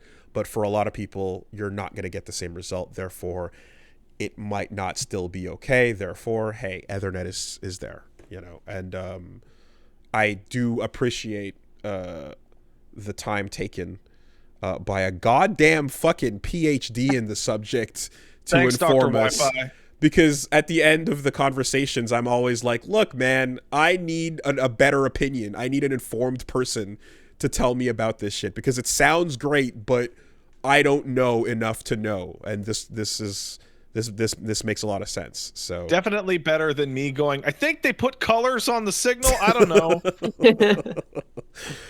Yeah. So there we go. I'm gonna Wi-Fi with the save. I'm gonna trust that. All right. So other things, real quick, just in terms of. I want to tell a Street Fighter 6 story, but I don't know if I could tell it. Oh, okay. Oh. I don't know if I could tell it, but. Oh, well. All right. Oh, it's like that. It's one of those. Okay, don't tell us about it after the podcast. For sure. Oh yeah, no, I would never do that. Definitely don't do that. Nuh-uh. So yeah, just I guess a quick little bit. So this weekend, at some point, I watched Glass Onion, which is the sequel to Knives Out. And have you seen Knives Out? Good? I've seen Knives Out. Knives Out's great. I saw it. Yeah, really like Knives Out. Glass Onion is pretty good. I like the original better for sure. But Glass Onion was a lot of fun. And it's a fucking whodunit. So there's really not a whole lot of, discussion to be had here because of, you know know how great Knives Out was and how it handled its information. So this is a really good way of they do that again as well. And it's best left. Is there a totally unexciting car chase that happened? There isn't. But there are some where both cars are right next to each other the whole time. There isn't, but I'll say that the whimsical energy, is preserved here, and it's not. Again, I call it Wes Anderson energy, even though it's not a Wes Anderson movie. It's a Rian Johnson, but it's fun. It's a whole lot of fun, and you get to basically just watch the cast do their bits as their characters and such. There's one thing about this movie though that it applies to a lot of whodunits, and talking around it is just in a game of Clue, right? You know how you have the formula of how things go, and then at some point, right, the detective needs to have the parlor scene, right? Mm-hmm. The thing about it is when you I hear I need to watch the Clue movie because I hear how fucking great it is. And the Clue movie is incredible. I know. I really do.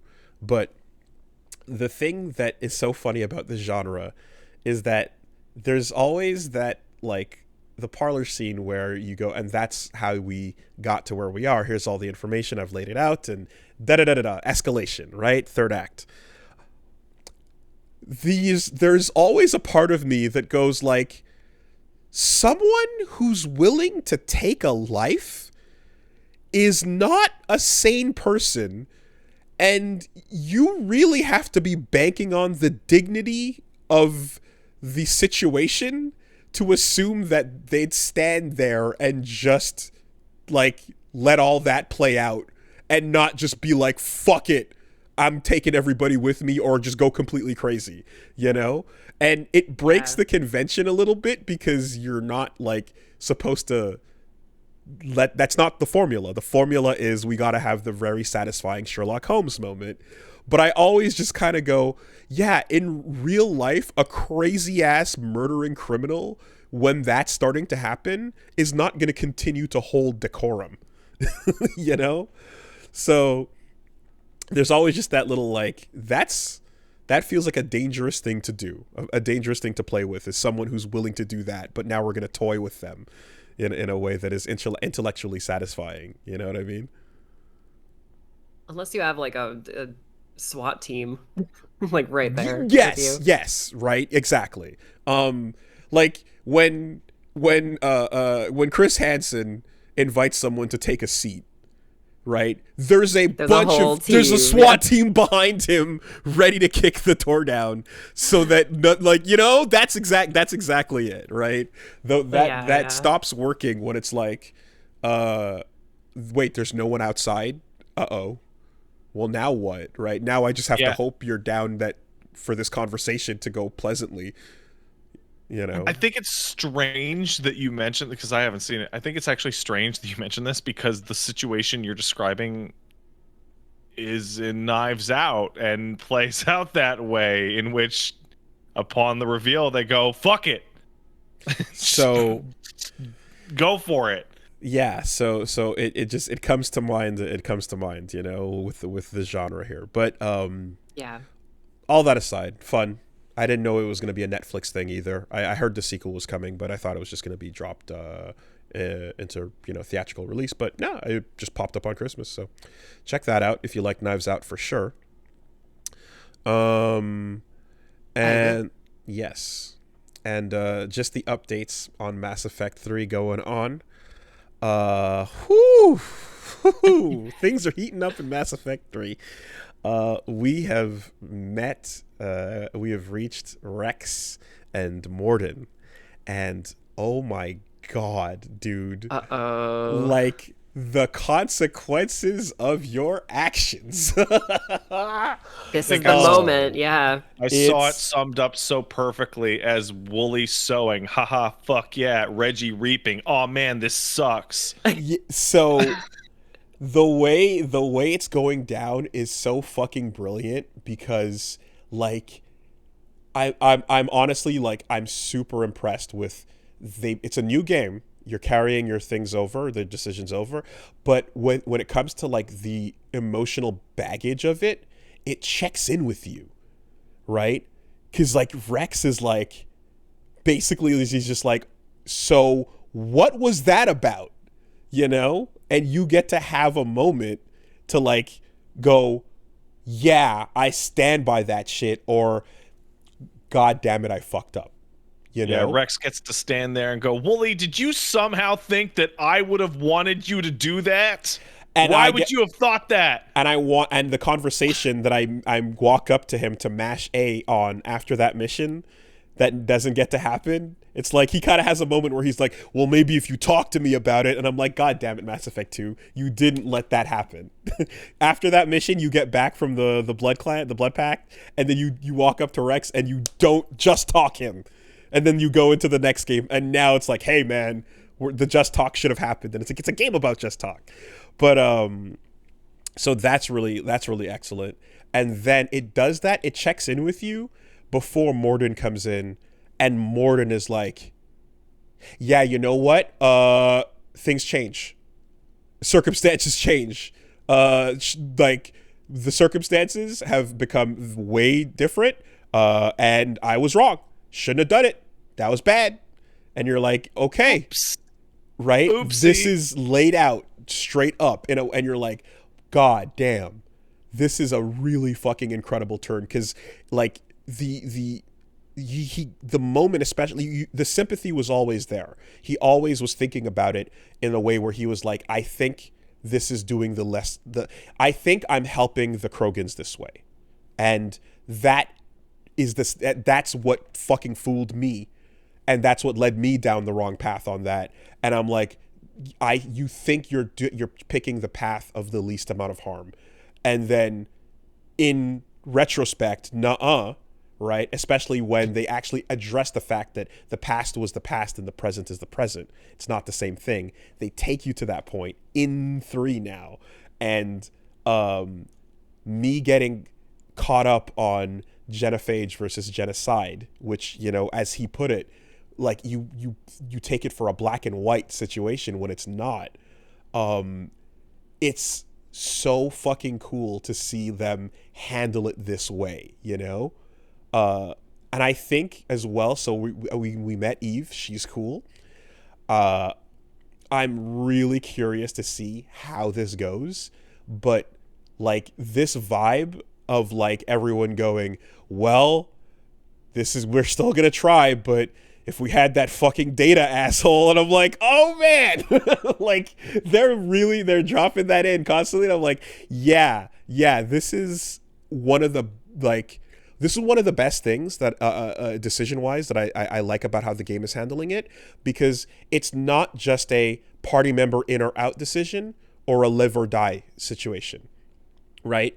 There's a lot of decisions that change the game so far based on, like, whether or not you decide to open up the grunt pod, or whether or not your team makes it in or out or whatever. So it's just a team member comes or a team member doesn't show up, And in this case, it feels as if, like, while that may or may not happen in the future, so far it's just story and world that is affected, you know, and it's drastic. It feels heavy. I wish there were more things like this.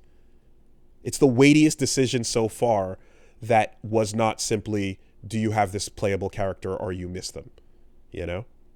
So, Wooly, you're completely right about everything you said, except for one thing, which is whether or not you know it's the right decision or not. And you know it's the right decision because it's the blue one. And that's the big problem with Mass Effect. Is that the right decision? You're talking about the the Melon one? Yeah, all of it. Like, no. When you go through the game and you go, I'm going to pick the blue decision, that's the right one. The two things I'm talking about here, where you with the Melon data, it's just left and right. There's no coloring on those. And when they ask you, when Rex asks you, what the fuck that the decision, like, do you still stand by what you did last game? It's not Paragon Renegade either. So, like, you can, but admittedly, I shouldn't have done it is up, and I stand by what I did is down, bottom right, you know? So you do get your positional awareness of what you're doing. But they did not frame the initial one in a blue or red context.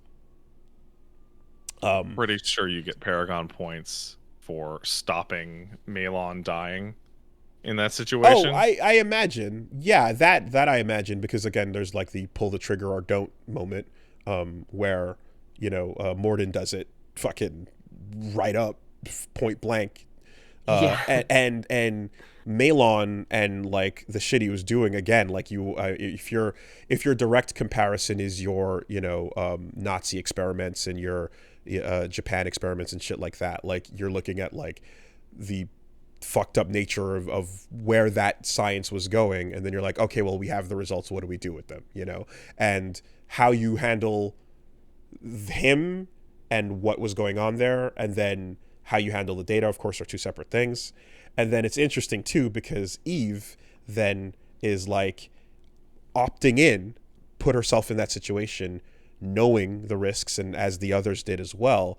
And then she herself is like, but also we had to fucking escape that by the end because he had completely lost it, you know? So there's the part where like they know the sacrifice, but like the place he went to, and this is where like you get to kind of like, the game will always give you that kind of cop out in it. Well, not cop out, but it gives you that thing where it's like, even if you agree with the approach to this place that Melon's going, he took it too far. So you can rightfully go, all right, the distance he went to was beyond the lengths of reasonable, especially considering he was like, fuck Rex and his leadership. I don't trust them. Let's give it to the Werlock clan that's going to openly use it to start war. You know? So I went back and checked the cutscene and got a screenshot. The data decision is absolutely in the Paragon and Renegade spots.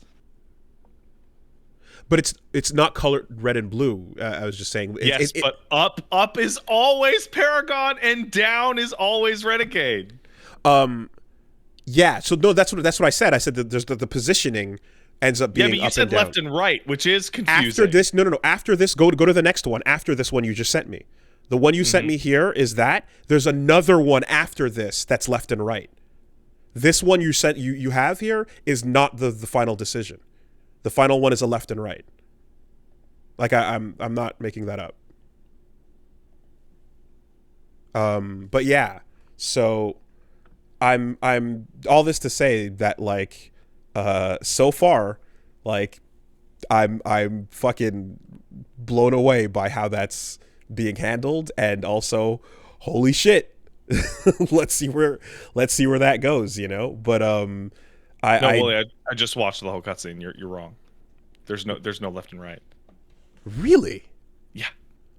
Can you send me the thing? Yeah, I'll send you the video. Yeah.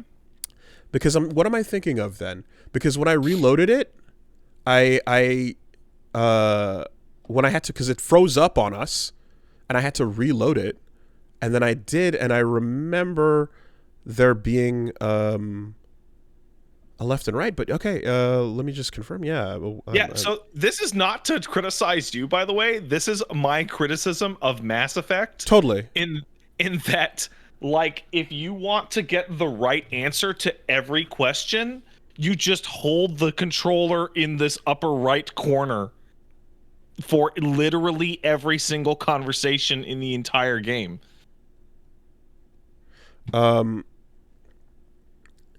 Yeah, so That's 5:10 in the video. okay, thank you. Sorry. You have the information. Yeah, and then there's the initial one where it's two versions of holding onto it or getting rid of it.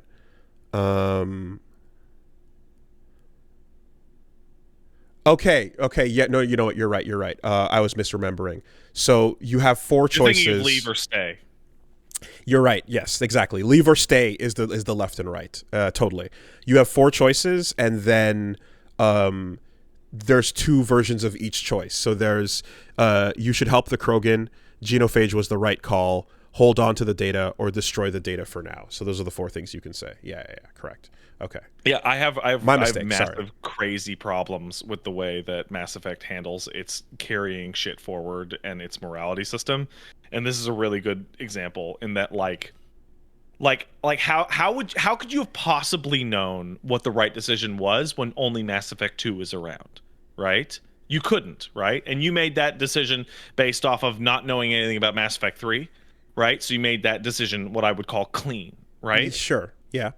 Except if like the game treats every decision in the upper right quadrant of the screen as the correct decision in every situation, and it steals that from you.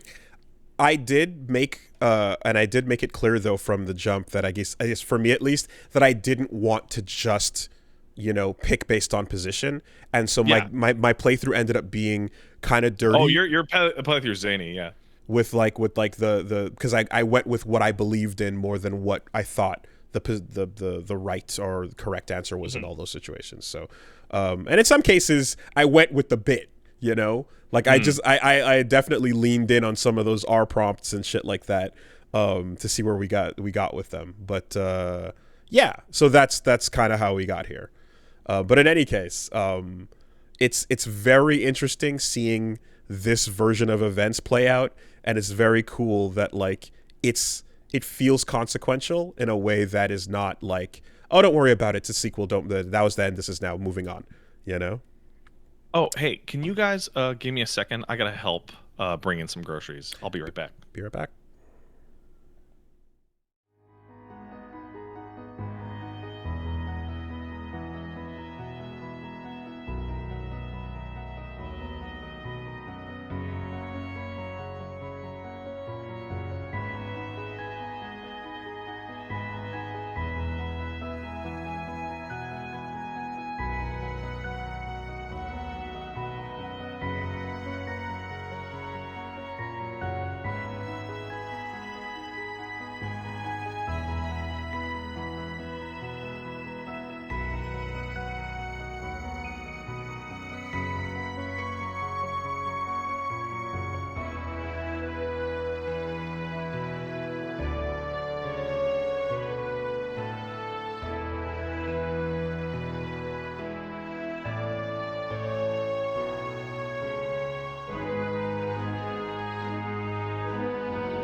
All right. We're back in.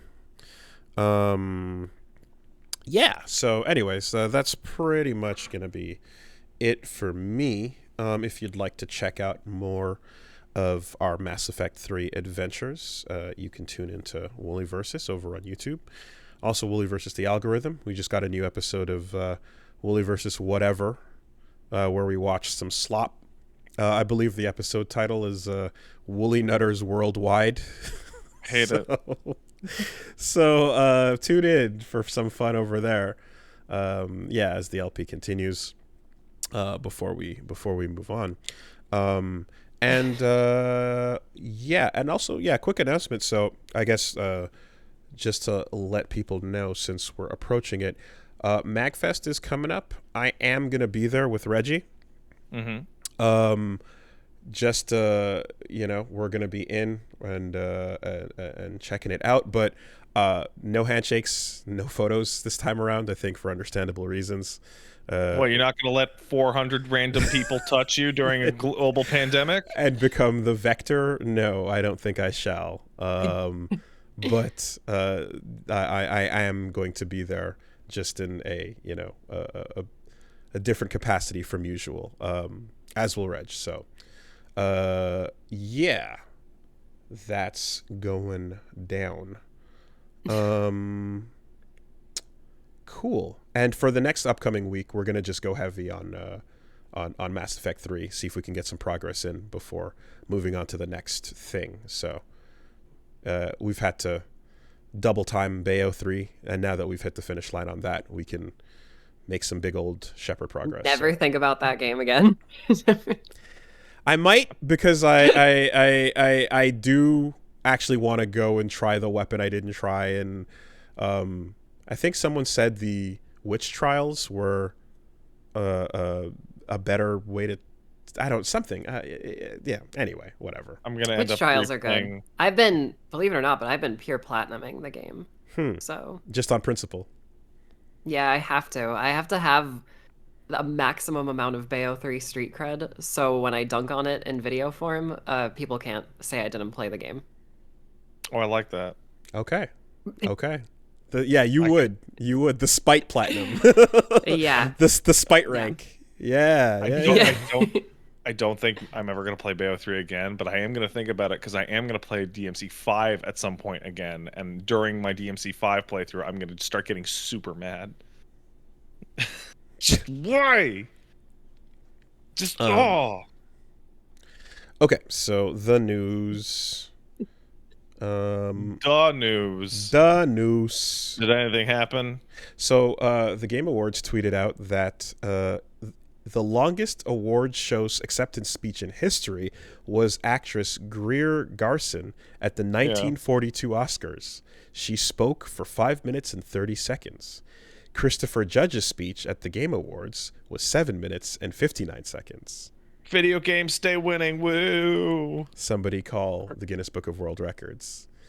Longest award speech of all time. Forgot to thank his wife. I loved your guys' coverage of that. Like, I was on the floor laughing at that. Like, bro. Just everyone else getting played off at the 30-second mark because one dude is like, nah, me though. I'm the Kratos. Oh, man. Yeah. Did you see me on Stargate? I was Teal'c. It's Indeed. like... It is one thing if like the time would comes from, like, I don't know, whatever, sponsors or some other shit, but that's never gonna fucking happen. It's coming from other speeches, you know. So anyway, yeah, how about this? NieR Automata version 1.1a TV anime. It's happening. I saw people talking about this, and I saw someone come up with the idea that every single credit sequence of that should be one of the lettered endings. But how would you... Is every episode gonna have, like... That's a lot of work, but that'd be cool. Yeah, like have the end of episode cool. 3 be they ate a fish. Sure. Yeah, and sure. fucking die. Sure. You know? Sure. Or like, even, and if you couldn't do the whole thing, just like a frame of it, you know? Mm-hmm. Yeah. That should be one filler episode. It's just all the endings, all the bullshit endings. Like Yeah, 9S is like having a cyber dream about like how he will die, and it's just like them together doing all the endings. I have to say, I think that this being 26 played, letters, 26 episodes. yeah, I think this being played straight like a normal show is maybe a massive mistake. This show should probably have some kind of like awful nonsense continuity or So, something yes. weird. I'm really, really hoping, because I saw the trailer and it shows the moon base launch, right? Mm-hmm.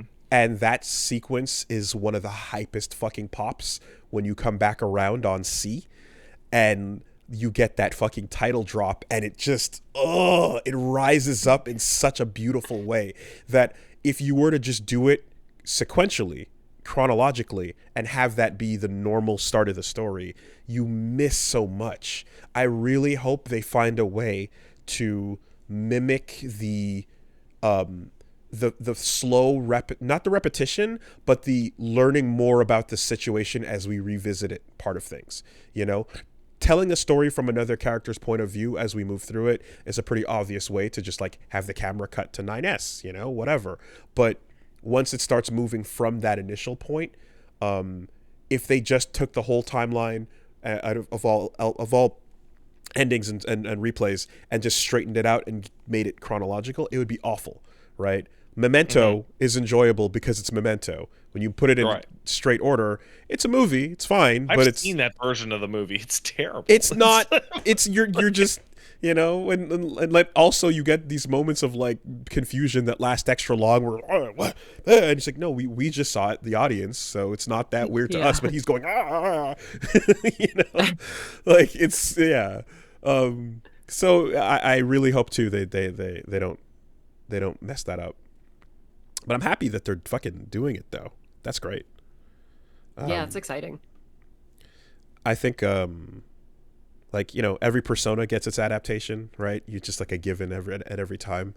NieR getting so successful that a full-on NieR anime is getting made is so wild when you just think about fucking Drakengard and like where this came from. What timeline did we land on? You know, it's so this is weird. Some fringe shit.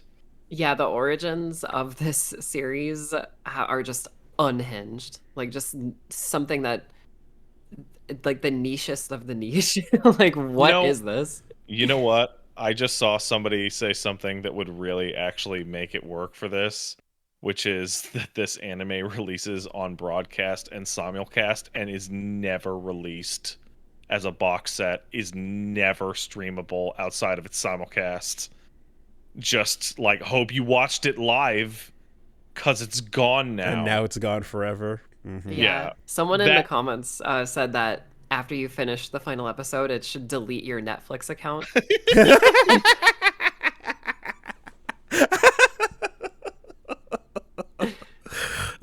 Good bit. Good bit. Yeah, there you go. There you go. Yoko's like, what do you mean we can't access their date? They're like, Yoko, stop it. It's not that crazy because in the original planning stage for the first NieR raid, Yoko wanted to have it so that if any one of 24 people made a mistake, it would wipe the whole raid and it would kick you out. And they were just like, you can't do that. That'd be uncompletable. It's like, yeah, but think about no, you can't. No, you're not allowed. Stop it. Stop it. Would you like to donate your Netflix account to the cloud to help somebody else who's watching? Or who can't afford it. Like... Who can't afford it, right? Yeah. Oh my God. There may be others, even someone you intensely disliked, crying out because they can't watch The Ozarks. Would you want to help them? The weight of the world. Like you're just entering your login data and you're like, oh, fine, man, I'll do it. Yeah. Yeah, I'm looking forward. And then not the only adaptation to discuss, of course, because we talked about the announcement and bewilderment that comes alongside a Death Stranding movie, which we found out about last week. Hideo Kojima has followed up, said a couple things about it, and basically explained that he's taking the art house approach to the movie, and making money isn't something I'm focused on at all. No shit. Making money is not what he's focused on at all. Like when has it ever really? The brazenness that he makes his products with, and we love them because they're weird as shit. But I'm not at all surprised to hear that. What is cool and interesting, however, there was a couple of thoughts we had on this, which was why, don't, oh God, right? In that order. But he said something which gives a spark of hope, because it's what we were kind of talking about. He was talking on video calls with a bunch of people from Hollywood at the beginning of the year, not just for Death Stranding. He said, I received a lot of offers, but my intention from the start was never to make a blockbuster film. Alex Leblovici from Hammerstone Studios shared my vision. There was a lot of pitches for large-scale movies with famous actors and flashy explosions, but what good would explosions be in Death Stranding?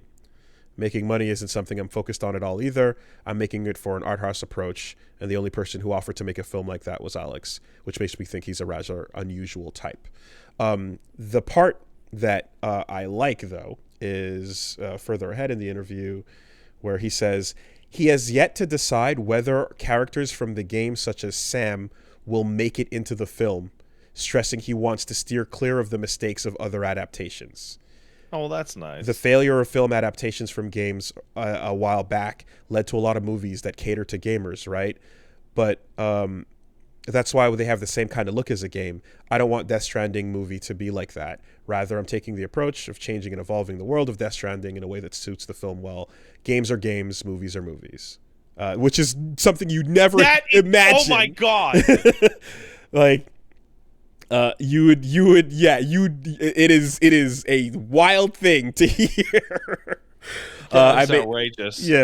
But that being said, if he says, I'm not sure yet if Sam will even be in it, means we're focused elsewhere, which is the main thing. Mm-hmm. Don't retell that. You don't need to. Yeah, totally. Do you guys think this will be a wholly original thing, but will tie in to the sequel? I imagine why, there's a lot of or like a character will show up in it that'll be there, but like it won't necessarily be a major character, but if show it's up in the second game for like a second, and absolutely. then you're like, oh shit. Yeah, the Cool. tie-in character. But if the whole thing is a story that takes place in the world but isn't about the creation of the world, which we already kind of covered, like, fantastic, because it's an interesting setting that deserves revisiting. Just pull the camera somewhere else. I legit can't believe Hideo Kojima had the lack of self-awareness to say to a human being that games are movies, and movies are movies. That is unbelievable. There's games are games. There's no need to turn them into films.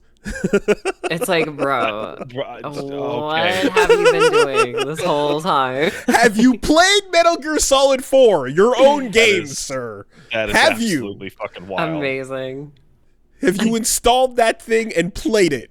Jesus Christ. The most I'm gonna put the controller down and just watch a game ever made. Like, screen going dark because the thing thinks you've stopped playing.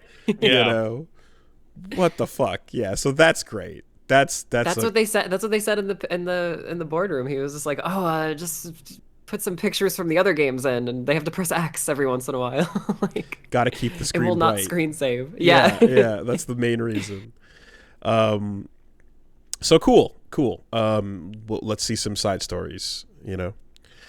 I like that. I think that sounds like a great idea. A real funny interview dropped with Harada on 4gamer.net. Did you see this shit? I did not, but it's Harada, so I bet he says something fucking crazy. Well, it's not even about him, actually. It's they went into some other stuff, and they were talking about Yoshi-P. Yes, I did see this. Yoshi-P in his youth was one of the location testers for Street Fighter EX, and he won 57 games in a row with Zangief, including blowing up the devs real bad. When the Eureka staffers challenged him, he won with Zangief and he beat them as well. And when the game came out, eventually Zangief was super weak, so he wondered maybe it might be my fault. Oh my There's God. a follow-up to that story. Yes, later on, Yeah. around the time of EX2, Yoshi-P happened to meet with Eureka. He told them in person of the story, and they're all, oh yeah, I remember hearing about how they had to tone down Zangief because one guy bodied everyone at the AOU. So 100%, he was too good with Zangief. Yoshi-P was too good with Zangief, and they had to tone him down. The causal link between fighting games and Final Fantasy XIV grows daily. Okay, yeah, sure, that makes sense. God, it's just funny when you see that and you're like I haven't played, I don't know much, but I hear about a lot of the why it's good from you and such on a regular basis. Hearing that he's a fucking beast with Geef and he's a really good fighting game player, I'm like, oh yeah, no, he's making good decisions. Okay, I have confidence. Yeah. Fuck yeah, man, that's great. Seems like he's good at fighting games, and that's why he was like, hey, let's get that DMC 5 guy on the next game, 16. It's FF16. all linked. It's all together. It's all linked. Their retirement Totally. home. The first member of the retirement home was Yoshi himself. Yeah, he set it up so that he had a place. So in this parlance, is Final Fantasy 16 the assisted living nurse that helps you towards the retirement along home? the way? It guides you over to it. Perhaps it's the wheelchair that gets you there. That's fun. I love fighting games. Oh, did you hear that the new Final Fantasy is kind of like a fighting game? It's like Devil May Cry. Oh, really? Wow, I really like this new Final Fantasy. Is there anything else like this new Final Fantasy? There it is. Well, he's trying to get you. He's trying to get you. Leaking these stories to the press, like, oh yeah, put out the Zangief story. Like, yeah. He has a picture of your face on the dartboard, and every single time you bring him up, he throws another dart. I mean, that version of Zangief was the one that could do the fucking Russian stomp dance as his super. Yeah. It was really good. Okay, a couple other things. Some leaks dropped this week.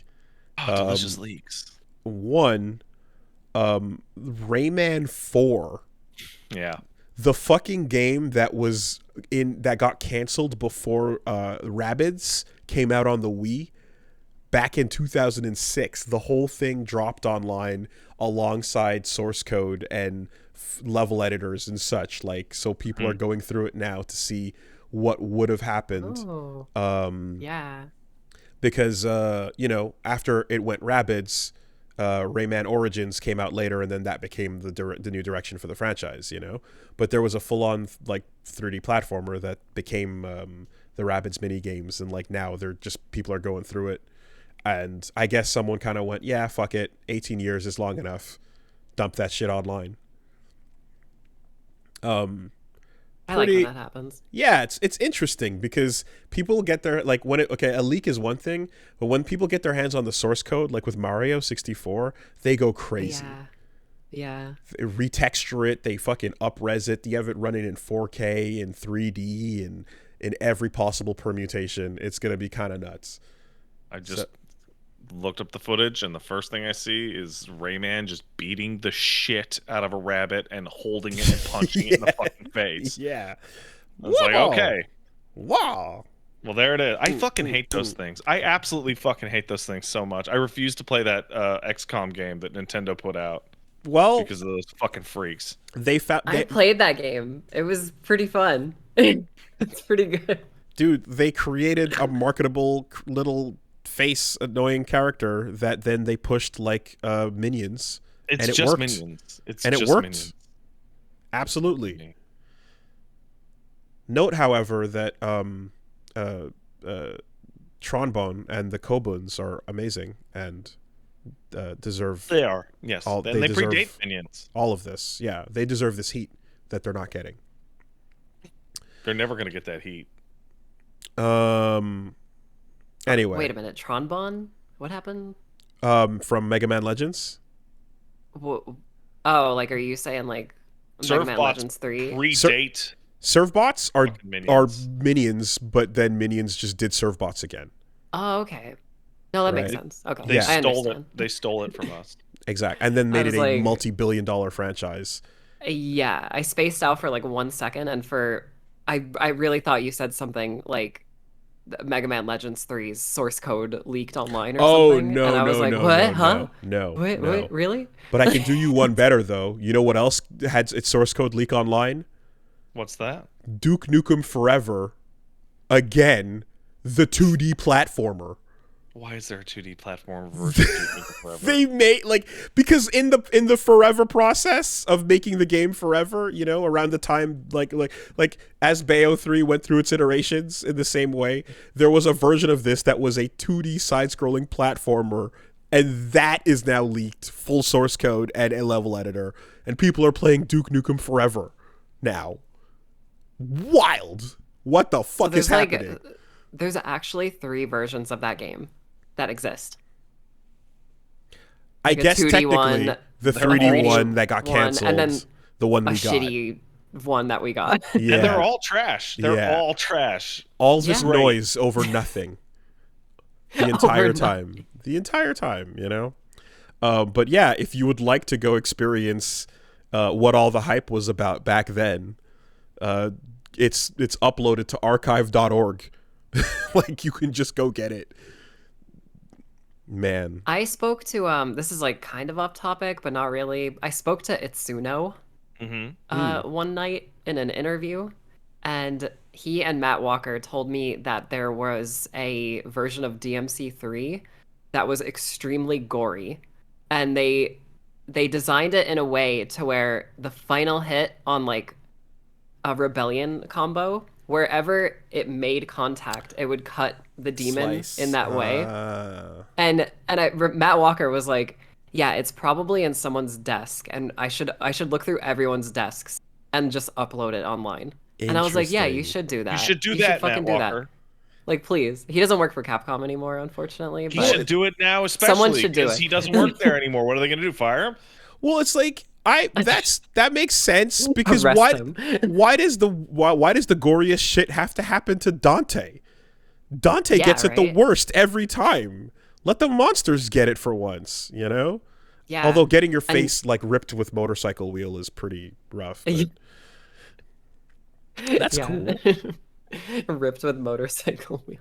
Yeah. I just want them to do that for Resident Evil 3.5, please. Like, can someone upload that to the internet? That'd be great. No, they refuse. Yeah, They give me refuse, Scary 'cause- RE4, please. Because you'll look at it and you'll be like, that's really cool. Oh, now I know where they got all the new ideas for Resident Evil 4 Remake. Yeah. And then they'll look like hacks. Did Well, they let's just ever, hope they do that. Yeah, they should They probably just do do that. Did they ever like make a character in the future that was like Hookman or something in reference at all?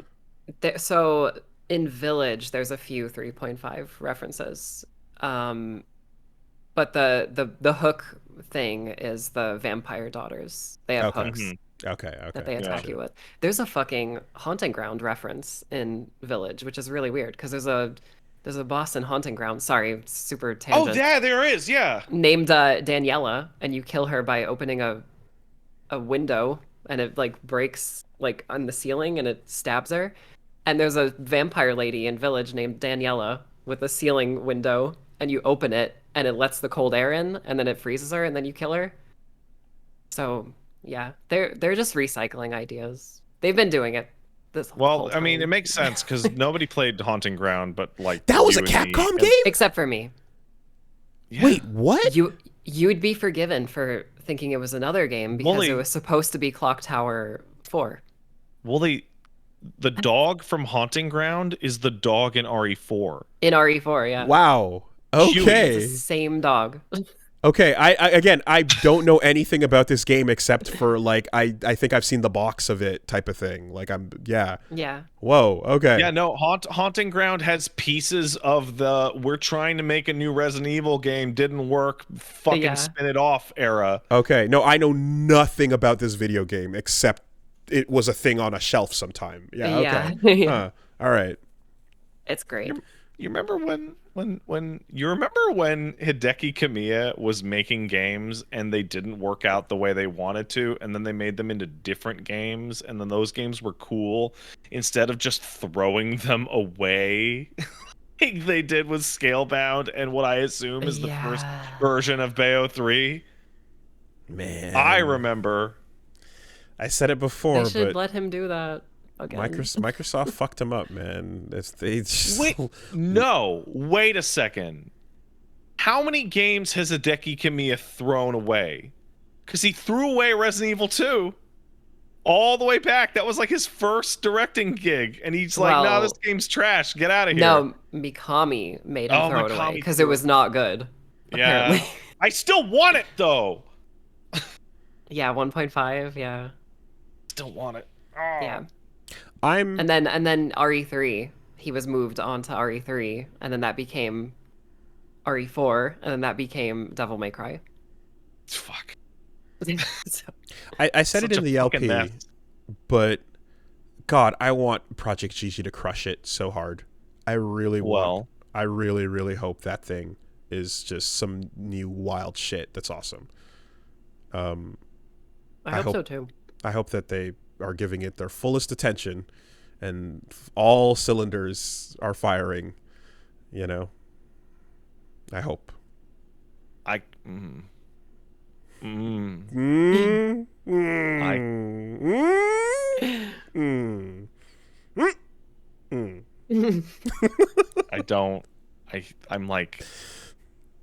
feel like flipping a coin. That's where I'm at when Platinum announces a new thing.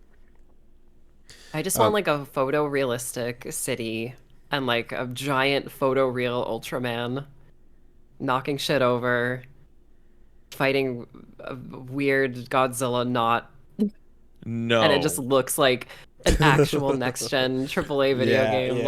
I'm tired of like the platinum mud aesthetic, you know what I mean? I mean, like really what I'm like asking for is I want a really good video game to exist. Yeah. That's it. It would be better if a good video game existed as opposed to a bad one. So, two things. One, I like Platinum games don't look very good so that they can run well. I would like them to actually fulfill that promise for the first time in like 10 years. That'd be really nice. Yeah. And the second thing is like, Susie, I think your realistic city idea is a good idea, but what I would prefer is a photorealistic cardboard city and characters that look like dudes in suits. That would be cool. Lean into it. Like what you see in 3.0, 1.0, where the city backdrop turns into cardboard. That shit's fun when you lean into it. Yeah. In the Kamen Rider fighting game, when you land a rider kick with 1 or 2, like it goes into the old announcer describing the move when it lands on you and shit. Like, absolutely lean into that if you want to go in that direction. That's fun too. Yeah, but anyway, we'll see. Last little thing, just a heads up for any get canceled. I'm telling you right now, I just feel it in my fucking chest. I hope not. For anyone, I weirdly just out of nowhere, I was mentioning last week I brought up whatchamacallit, Ikaruga and Radiant Silvergun in confusion with a third game that came out called Judgment Silversword, whatever. There's actually a new game being created by the director of Ikaruga and Radiant Silvergun.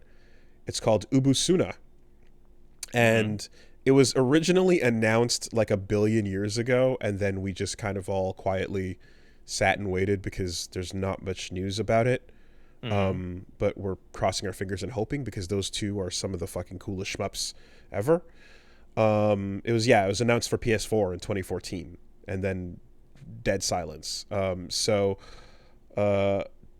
Today we got an update that Ubusuna, again, the new shmup being directed by Hiroshi Iuchi, Radiant Silvergun, and Ikaruga.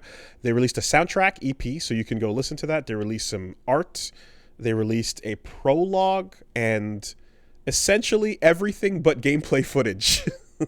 So they released a press release that is essentially, the game is real, guys. Here's some music. Here's some art.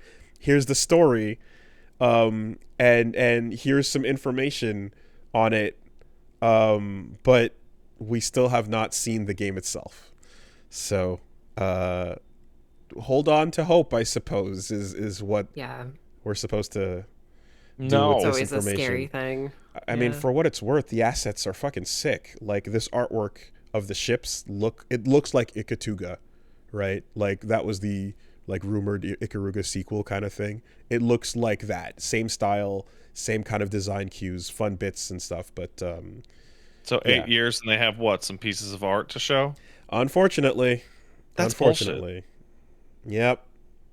Not too sure what the holdup is, but I think part of it though is that it's the director, but I don't think he's doing it with the same company. Like G-Rev and Treasure were, obviously behind the first two. I don't know that this is being made with them as well, so that might be part of the reason why the development is going the way it's going. That's still fucking stupid as shit. By the way, Ghost Song came out. Yep, it came out a while ago. Nope. Here it's pretty all right. Too weird. If you haven't played it, did it come out? I don't know, man. Where's my money? Like, what do you mean? You didn't you get a code? I don't know. I think I have to fucking. It might have gone to a filter, or my Kickstarter might have. I don't know. I don't fucking know. But do you remember that there was like a year or two? No, it was longer than that. Like 2-3 years ago, when like 10 to 15 Kickstarters all finished simultaneously, but you hadn't used Kickstarter in 4.5 years. So you had 8 updates asking you for addresses and bullshit. Yeah, so I had this moment of like, I should go check on those Kickstarters, and discovered like, hey, I missed every survey for every game I ever backed because I wasn't following these games that went 1.5 years over dev time. Yeah. Like weekly. Yeah. In some cases, it's literally just, hey, what platform do you want? But yeah, that all fucking happened. I forgot what game it was, but I got pointed to a portal that no longer existed. Oh yeah, for like a bonus like pre-order pack or whatever. Yeah. Man, it's just these days I'm just like, hey, there's a Kickstarter. It looks cool. Go fucking buyer beware. Look at it yourself. But that the era of drumming up excitement is fucking over, man. I've never done a Kickstarter in my life. Oh yeah? Never. I thought a lot of them looked cool, like, Bloodstained or whatever, and Mighty Number 9, but some of them paid off. There's a history on this podcast with that one. Exactly. Yeah. I did get my wonderful 101 and the sticker or whatever, but again, no Lucas first and second mission. Oh, did you hear they mentioned that that's still under development? Eat shit. What the fuck are you talking about? That was in like that. It was like in a throwaway interview like this week. That's I can't. I'm not true. I'm not going to be able to find it now. That's not true. That is a lie. That may be an untruth. What do you fucking? Anyways, all right. Yeah. Can somebody in the chat link me to that so I can show Wooly and he can be like, "That's not real." They showed footage? Are you kidding me? Because it came up during the fucking LP when I was like, what do you, someone was like, give us Lucas first and second mission. I was like, what? And I go back and I was like, oh my God, they did promise the stretch goal of a Wonderful 101 spinoff that then we never heard about again. And I was like, oh no, Platinum stole our money. Oh no. What? So I guess now they're like, wait, hold on, guys. It's actually It is happening? Oh, wow. That's wild. Oh, somebody linked it. Okay. 101 Lucas Mission sneak peek English subs 3 days ago. Okay. That's insane, dude. Is that a fucking side-scrolling fucking piece of shit? Oh my fucking god. Well, it's a stretch goal for It's the fucking Gen game again. Yeah. God damn it. They only dropped it recently because they wanted to watch your LP. I would never. They wanted to get your Susie? fucking. Stop it! You stop it right now. Bad. Spray you with the water bottle. Fuck out of here. No. They did not hear and respond with footage mere days after the episode dropped that said what the fuck, where, what. No way. Tamiya read the article and saw our tweets. That's really weird because we were talking about Bayo all this time, and then we were talking about Devil May Cry, and then Susie mentioned talking to Itsuno, and my brain just like moved over in like a chunk, and my brain's now just going like, man, when are we gonna see Dragon's Dogma? That's where my Bayo agony is now going towards. Like, man, when's Dragon's Dogma gonna get shown off? Sure. Probably not for a while. Probably not for. I just don't think it's like, I don't know. I feel like if there was anything, they would have shown us in the announcement, but they didn't show us anything. Well, they did the shirt technique, which means it's 2 years from shirt till you get to see it. That was such a weird, like, I was like, are they like doing like full Monty right now? Like, what is going on? Like the way they like pull their shirts off and everything. I was like, what the fuck? Where's the fucking I don't know. girls' night out shirt? Yeah, where's Ladies' Night DLC? Huh? GNO. Anyways, all right. Let's take some letters. Yes. If you want to send in a letter, send it to castlesuperbeastmail@gmail.com. That's castlesuperbeastmail@gmail.com. We did not take any letters on my first podcast. I don't know what we were talking about, but we ran long on that one. Yeah. It's because you spent an hour talking about song covers. That's true. I do that. I get carried away. I also like get like nervous about being respectful of like other people's time. Like again, we will like drone on about nonsense for 5 fucking hours, but the moment someone else's time is getting wasted, I feel really bad about it. Yeah. So yeah, no. Hey, by the way, if you want to send in a letter that is describing your issue with one of the complaints that we had with Bayo and drilling down a 2.5-hour conversation into how angry you are that I said the word groomer or whatever, feel free to send that directly to @WoollyWolves on Twitter. Castle Super Beast Mail. Mail will be answering that there. @gmail.com. BCC at Pat Stares At on Twitter. You fucking drew the lines on the board there. It's so wildly you made obvious that connection. that I'm just throwing poop at you. Like the idea that anyone would take that serious, like, oh, I guess I should write Wooly on his Twitter. Like it's so ridiculous. I mean, look, we're gonna have to play through Cereza and the Lost Demon to find out. Where the love of candy comes from. I'm telling you what, if that game doesn't get sent to me via a code, I am not covering it. I do not give a shit. After this podcast, I don't think either of us are gonna get anything from Nintendo. I think the flamethrower is still hot to the touch, and the bridges have just ashed into the atmosphere. Yeah, maybe that bridge is burned. Yeah, motherfucker, okay. I'm like that Kotaku article. Shout out Isaiah. Fucking quote Susie and then immediately into a podcast video in between segments about what's going wrong with the game. Like I really appreciate the three of us being the face of hating on this game. It's good. I like it. Man. All right. Let's take some letters. We got one coming in here from Zero, who says, Merry Christmas, Beast Merry Lords. Christmas. Zero here. Got a quick question. Do completionists and trophy hunters ruin games? I've encountered a few completionists in the recent years that have described how they play games, and it just sounds miserable to me. Playing them while following a step-by-step trophy guide, or needless grinds to an achievement, or not stopping playing something else until they've gotten every trophy to 100%. I feel like playing like this way could take a good game or a below average bad game, or it could take a good game into a below average or bad game. What are your thoughts? I hope you had a good holiday, and keep fighting the fight, Wooly, with your brother in arms having abandoned you on the Wi-Fi battle. I see. Okay. Yeah, I've talked about this before, and in my opinion, it's absolutely something that can make a game playing experience miserable. It doesn't make the game worse, obviously. It's on you. It's your fault.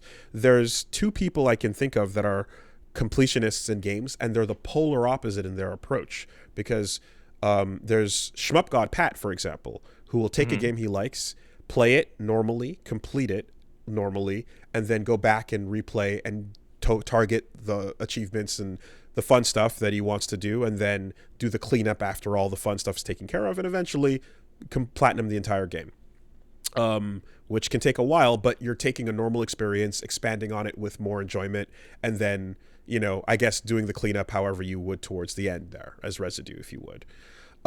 Someone I used to work with back in QA was actually picking games on a list based on how fast they could get 1,000 gamer score in them, and would play games that he actively hated or did not enjoy simply because the achievement to minute ratio was high.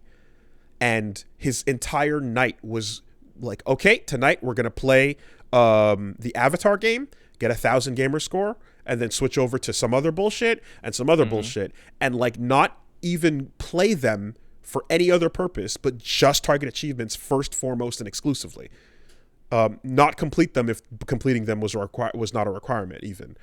It was miserable, and it was his way of playing it because he cared about the score, but like it kind of felt like, especially like the kind of anger and rage at certain games that were like not making the achievements easy enough to get or taking too much time. Like it'd be like, you're not enjoying yourself. This is just like making a condition you have worse, It felt like almost, and it's just not great to see that version of a gameplay experience. Yeah, I think it really depends on the game. Like for me, everything you just described, I've known people like that where, yeah, I think the Avatar game is like the popular example where like achievement people would just like go to GameStop and buy that and then get it and then return it immediately. For me, it's like it really depends on the game. Like Devil May Cry, Resident Evil, like I will completionist those ones and then even like still play them after I platinum them or whatever. But yeah, I think it kind of, what is it, the quote, optimize the fun out of it? I feel like Yeah, it that's the kind of Sid falls Meier into quote. that.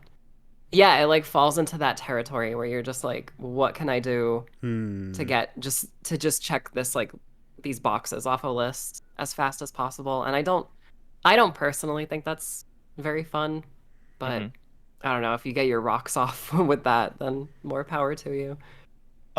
So this splits along two lines. So there's one axis, which is interest versus compulsion.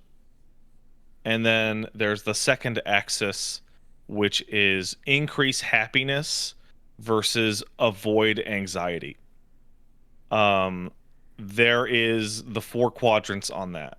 Completionists fit into the four quadrants. Are you somebody who compulsively plays something to increase your happiness? So, for example, I have Devil May Cry 3. I'm so crazy about Devil May Cry 3. I can't stop playing Devil May Cry 3. I can't stop thinking about Devil May Cry 3. I want to S rank everything. I want to S rank every difficulty. I'm having a great time. This is great. Great.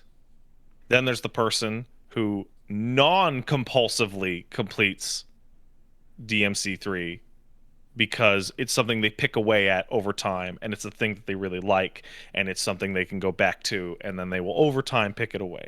Then there's non-compulsive uh, remove or avoid anxiety, which is me, which is I have to do this correctly or I can't play it because it will make me upset that I'm doing it wrong.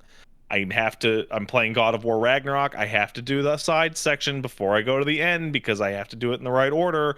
And if I do it in the wrong order, then I'll be upset. So I have to do it like this. And then there's compulsive avoiding anxiety, which honestly describes people who pick up a game and then like literally have to 100% complete it before moving on because they have to, and if they don't then they'll get really upset, and that sucks. So the compulsion or avoiding anxiety parts of this are terrible. They're awful. I hate it. It ruins games for me all the time. But there is the 4 quadrants on that. That being said, putting in bullshit completion statistics just to inflate runtime is awful. It's terrible. There are people who are susceptible to that, who will have their day ruined. Witcher 3 is a really good example. You don't need to have 400 goddamn question marks underneath the ocean to get gear. You don't need that. In fact, the new update, the default map hides almost all of those question marks because you don't need to have them, and it makes it so that the default map filter does not show you just how many spots you're missing. Yeah. Totally. But you otherwise turn that on and you see what you have not touched, and it feels incomplete. And you're like, oh, what's there? Yeah, I could be missing tons of it. And you're like, like, oh. And so the biggest one is, am I doing this because I'm increasing my happiness? Which Devil May Cry is a really good example for me and for everybody here. Or am I doing it to avoid being anxious? Which is, I need to scrape every room in Resident Evil and get every single piece of ammo and not shoot that ammo, so that I can get to the final boss with so much ammunition I can't put it into my inventory and then have an anxiety attack thinking I won't be able to beat the boss that actually dies due to a timer. It's odd because like the 2 people I can think of, the one I mentioned and then like someone else that plays their games in this sort of methodical achievement only based way, we're not like, I know this sucks but I'm doing it anyway because I feel like I have to, compulsively do this. They're more like, no, I want to do it this way and this is a better way to play. They were like defending it in that way, and it's like, well, don't let anyone tell you how to spend your money and do what you want to do.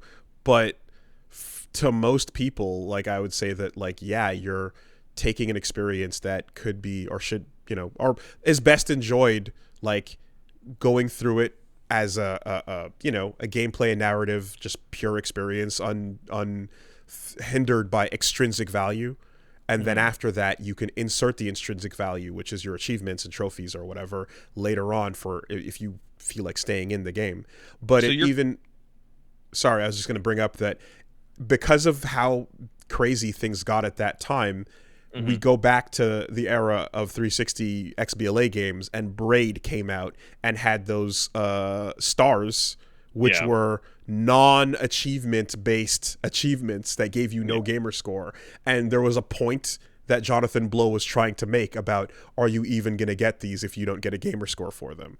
The only thing that I want to disagree with is that the phrasing that you're going in is you're making it sound like an active decision.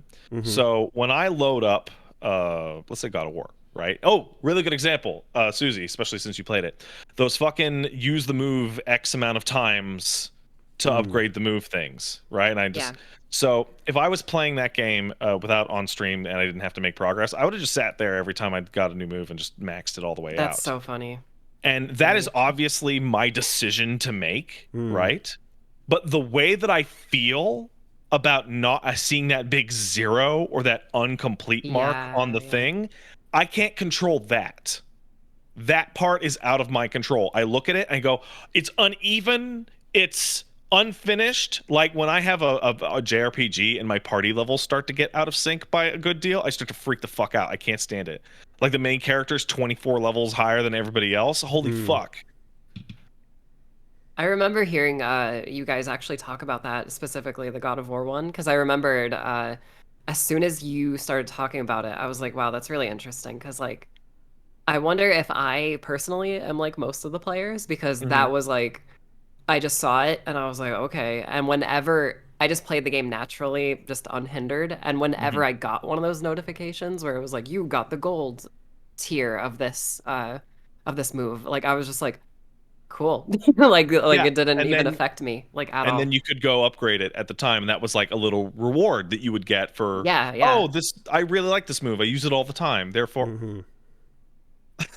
Yeah. Yeah, so The closest thing I can I can think of with that is like whenever I get a new ability or weapon in a game and I want a lab, but we're LPing, so we gotta go. you know, I definitely am like, okay, I'll do a mini lab and then we'll move forward. And then as soon as the cameras are off, I'm gonna go back in there and figure out how this thing works. You know, because I enjoy getting into that, but yeah, and feeling like I misranged something or I whiffed it because I didn't, whatever that stuff is. I'm like, that annoys me. But yeah, it's not active, is what you're saying. You Yeah, know. and so it's the kind of thing where, like, if I had seen God of War prior to its development, I would have been able to look at that and be like, oh, you're gonna make about 10% of people lose their fucking minds looking at the skill sheet, right? They're just gonna go nuts and they're gonna go bang it out in the fucking training dungeon. And I think that's why you get early access to the training dummy and the moves count there, so that you can do that. You get access to the dummy that you can beat on super early, and the upgrades on those moves count in there. So you can just go in there and just go, I'm gonna throw this axe 75 times. Unlock Mm. gold, great, done. And I'm sure that's why it's there in that form. But yeah, no, completionism's complicated. Because um there's certain games that just like demand, like they offer you many avenues of completion, and sometimes it sucks, but the rewards are such that you feel like you're missing out if you don't do them, and that affects people to certain strengths. It Yeah, affects me yeah, yeah, very yeah, yeah. strongly. yeah, No, yeah. and like using that, and I mean, a great example of this also is like literally the entire MMO genre and Yeah. how it has not worked on me because breadcrumbs don't work on me. You Hmm. know, there's entire genres where a lot of people are like, well, I can take a little bit of watching the completionist thing go up and doing the Yeah. checklist and dailies and such, and that'll be fun. It's not going to hit that like I'm avoiding anxiety zone, but for me, I'm just like I'm not even buying in to begin with. So actually, that's a really good point to make about 14 specifically, because one of the reasons why 14 is so, it has maintained its popularity, is that the team will be like, "Hey, do you not want to play this patch and unsubscribe for 6 months? Yeah, sure, okay, do it. You can totally catch up when you come back. Nothing's gonna leave. Chill out." And so the bleeding edge race to be current is not there. Like, nothing's leaving, nothing's going away. You're not going to miss it out. It's still going to be there as is. What So was WoW like if you chose to not participate? WoW had like stringent gearing, and it was like a fucking sprint. Okay, Like so you would WoW come had, back and be infinitely behind. yeah, like Okay, so WoW had like, you had to do the old raid to gear up for the new raid kind of system. okay. And so, did you miss the hot time on the old raid? Well, good luck gearing up for the new raid. You're not even allowed to participate at that point. Yeah. Okay. Okay. Yeah. I've Um. always And heard about the WoW sprint, by the way, so that's funny. You just the kind other of thing, triggered some memories. I was like, oh yeah, mm, I remember it that person in my life who would just obsess over this bullshit. there was also like, hey, you need to do a rep grind or something like that. Don't miss a week, because if you miss a week, you're now a week behind for 2 years, and you can't catch up. Oh God. Oh God. Fuck that. Fuck So everything about that. WoW has the FOMO, like, you must log in. Mm-hmm. You Mm-hmm. must log in. Mm-hmm. And Mm-hmm. 14, like, every 2 or 3 live letters, they're like, if you're not excited for this patch, just fucking unsub. It's cool. Hit the pause button. Come back for the expansion. We know you will. Now, Wow. question, how do you guys feel in retrospect about with this topic on the table? How do you feel about Death Stranding? Because that game was like that was the first game where I felt like, man, I gotta build every road and set up a fucking zip line everywhere. And that Yeah. was kind of like a form of completion. Yeah, I did not stay in long enough for my zip lines to degrade over time, you know? Yeah, me either. Yeah. So that would have been annoying as fuck to me if I had to run into that while I was playing through it. But I was initially like worried about the busy work and, you know, and that shit. And as people saw during the LP, I started having fun doing it, popping on a podcast and trucking. Like I found enjoyment off camera. I think that Death Stranding is one of the best examples of this ever because it is self-directed completionism. It's not, hey, run this, delivery 45 times and a zip line will form. It's, hey man, do you want to make this easier on yourself? Maybe build a zip line. Okay, I'm going to build my own zip line network and I'm going to figure it out and I'm going to max out the road. And the reward for the road isn't, oh, cool, I built a road. The reward for the road is, oh, sick, I'm driving. And it was about increasing my enjoyment by adding to it. It was not to decrease my anxiety. Yeah, totally. That's really cool. It's a cool way to think about it. Yeah. Again, though, like, easily could have ruined a lot of those feelings if you had, like, 48 hours before your zipline degraded. You know? Oh, that'd be too much. Yeah. Like the degradation system is in the game, but holy shit, make sure that doesn't fucking you don't see it for a while, you know. So you guys didn't play the director's cut. No, update. I don't. No. What's the big difference on that? They added so much shit. There's a whole new like highway that goes up to the mountains, the snowy mountains now. Fuck! Oh, god damn it! Like through from the mountains, because it goes up to the initial landing point. So you know, like where you like when you start in like the first big open world and you could drive, and then there's like a road that goes this way to the I forget the city names, but like towards Conan O'Brien, and then the one that goes towards the mountains. So now there's another road that goes straight up between them that goes through the mountains, so you can get to Mountain Knot City quicker. I heard they toned down that first forest from being the most fucked up, awful part of the game. The wind farm forest. The wind farm descent. Yeah. I think they did because on my second playthrough, because I played it twice. In my second playthrough, it wasn't as bad, and they also added a cannon, so you could just put your cargo in the cannon and shoot it across the map. I saw the video of that too, actually. Yeah. And they also added ramps, and you could run with your feet off a ramp and do like 3 backflips in midair. Okay. Because god damn it, maybe I gotta go back to Death Stranding. Fuck. It's fun. Yeah, I remember hitting a point too where combat stopped being like scary and it was more just like problem solving, and that sped up a lot of that too, you know. Because you're sneaking around, but you don't have to, you know. And combat became I'm gonna let myself get caught so that I can kill this guy because I need chiral points or whatever. Yeah. And then you just smoke that dude next to the hot springs over and over and over. Yeah, totally. Yeah, good question. Thank you. There we go. I'm fine with that. All right, I gotta get out of here. Yeah. Susie, thank you so much for joining us and for weighing in and for helping the burning of this bridge. Whatever bridge, I don't know. But just if anything, again, I'm just like, all right, I guess we've laid it all out there. This is the thoughts on the matter. And listen, I could drop a bomb right now. My friend Alex knows Kamiya personally, and I asked him to send him my apologies for the whole voice acting shenanigans, because I, felt bad that I may have directed some hate towards him. Yeah. And Kamiya said he literally never takes anything on Twitter personally, and he sent me another signed copy of Bayonetta. So okay. Well, I mean, you're gonna take that goodwill and just shut his ass fucking burn the bridge. Yeah. Look, the luster is under there somewhere. We're just gonna have to wipe a bit to get back to the luster, but it's under there, right? Oh. But yes, I'm very happy that we got to do another podcast. I'm sure we'll do it again. Thank you so much. And of course, thank you guys. Direct people, like plug where people should come find your stuff. I'm TheSphereHunter everywhere.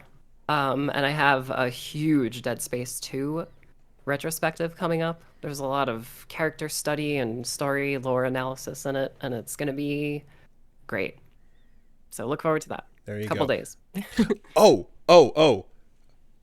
Still a better torch pass than Parasite Eve. Parasite Eve passed it to a child.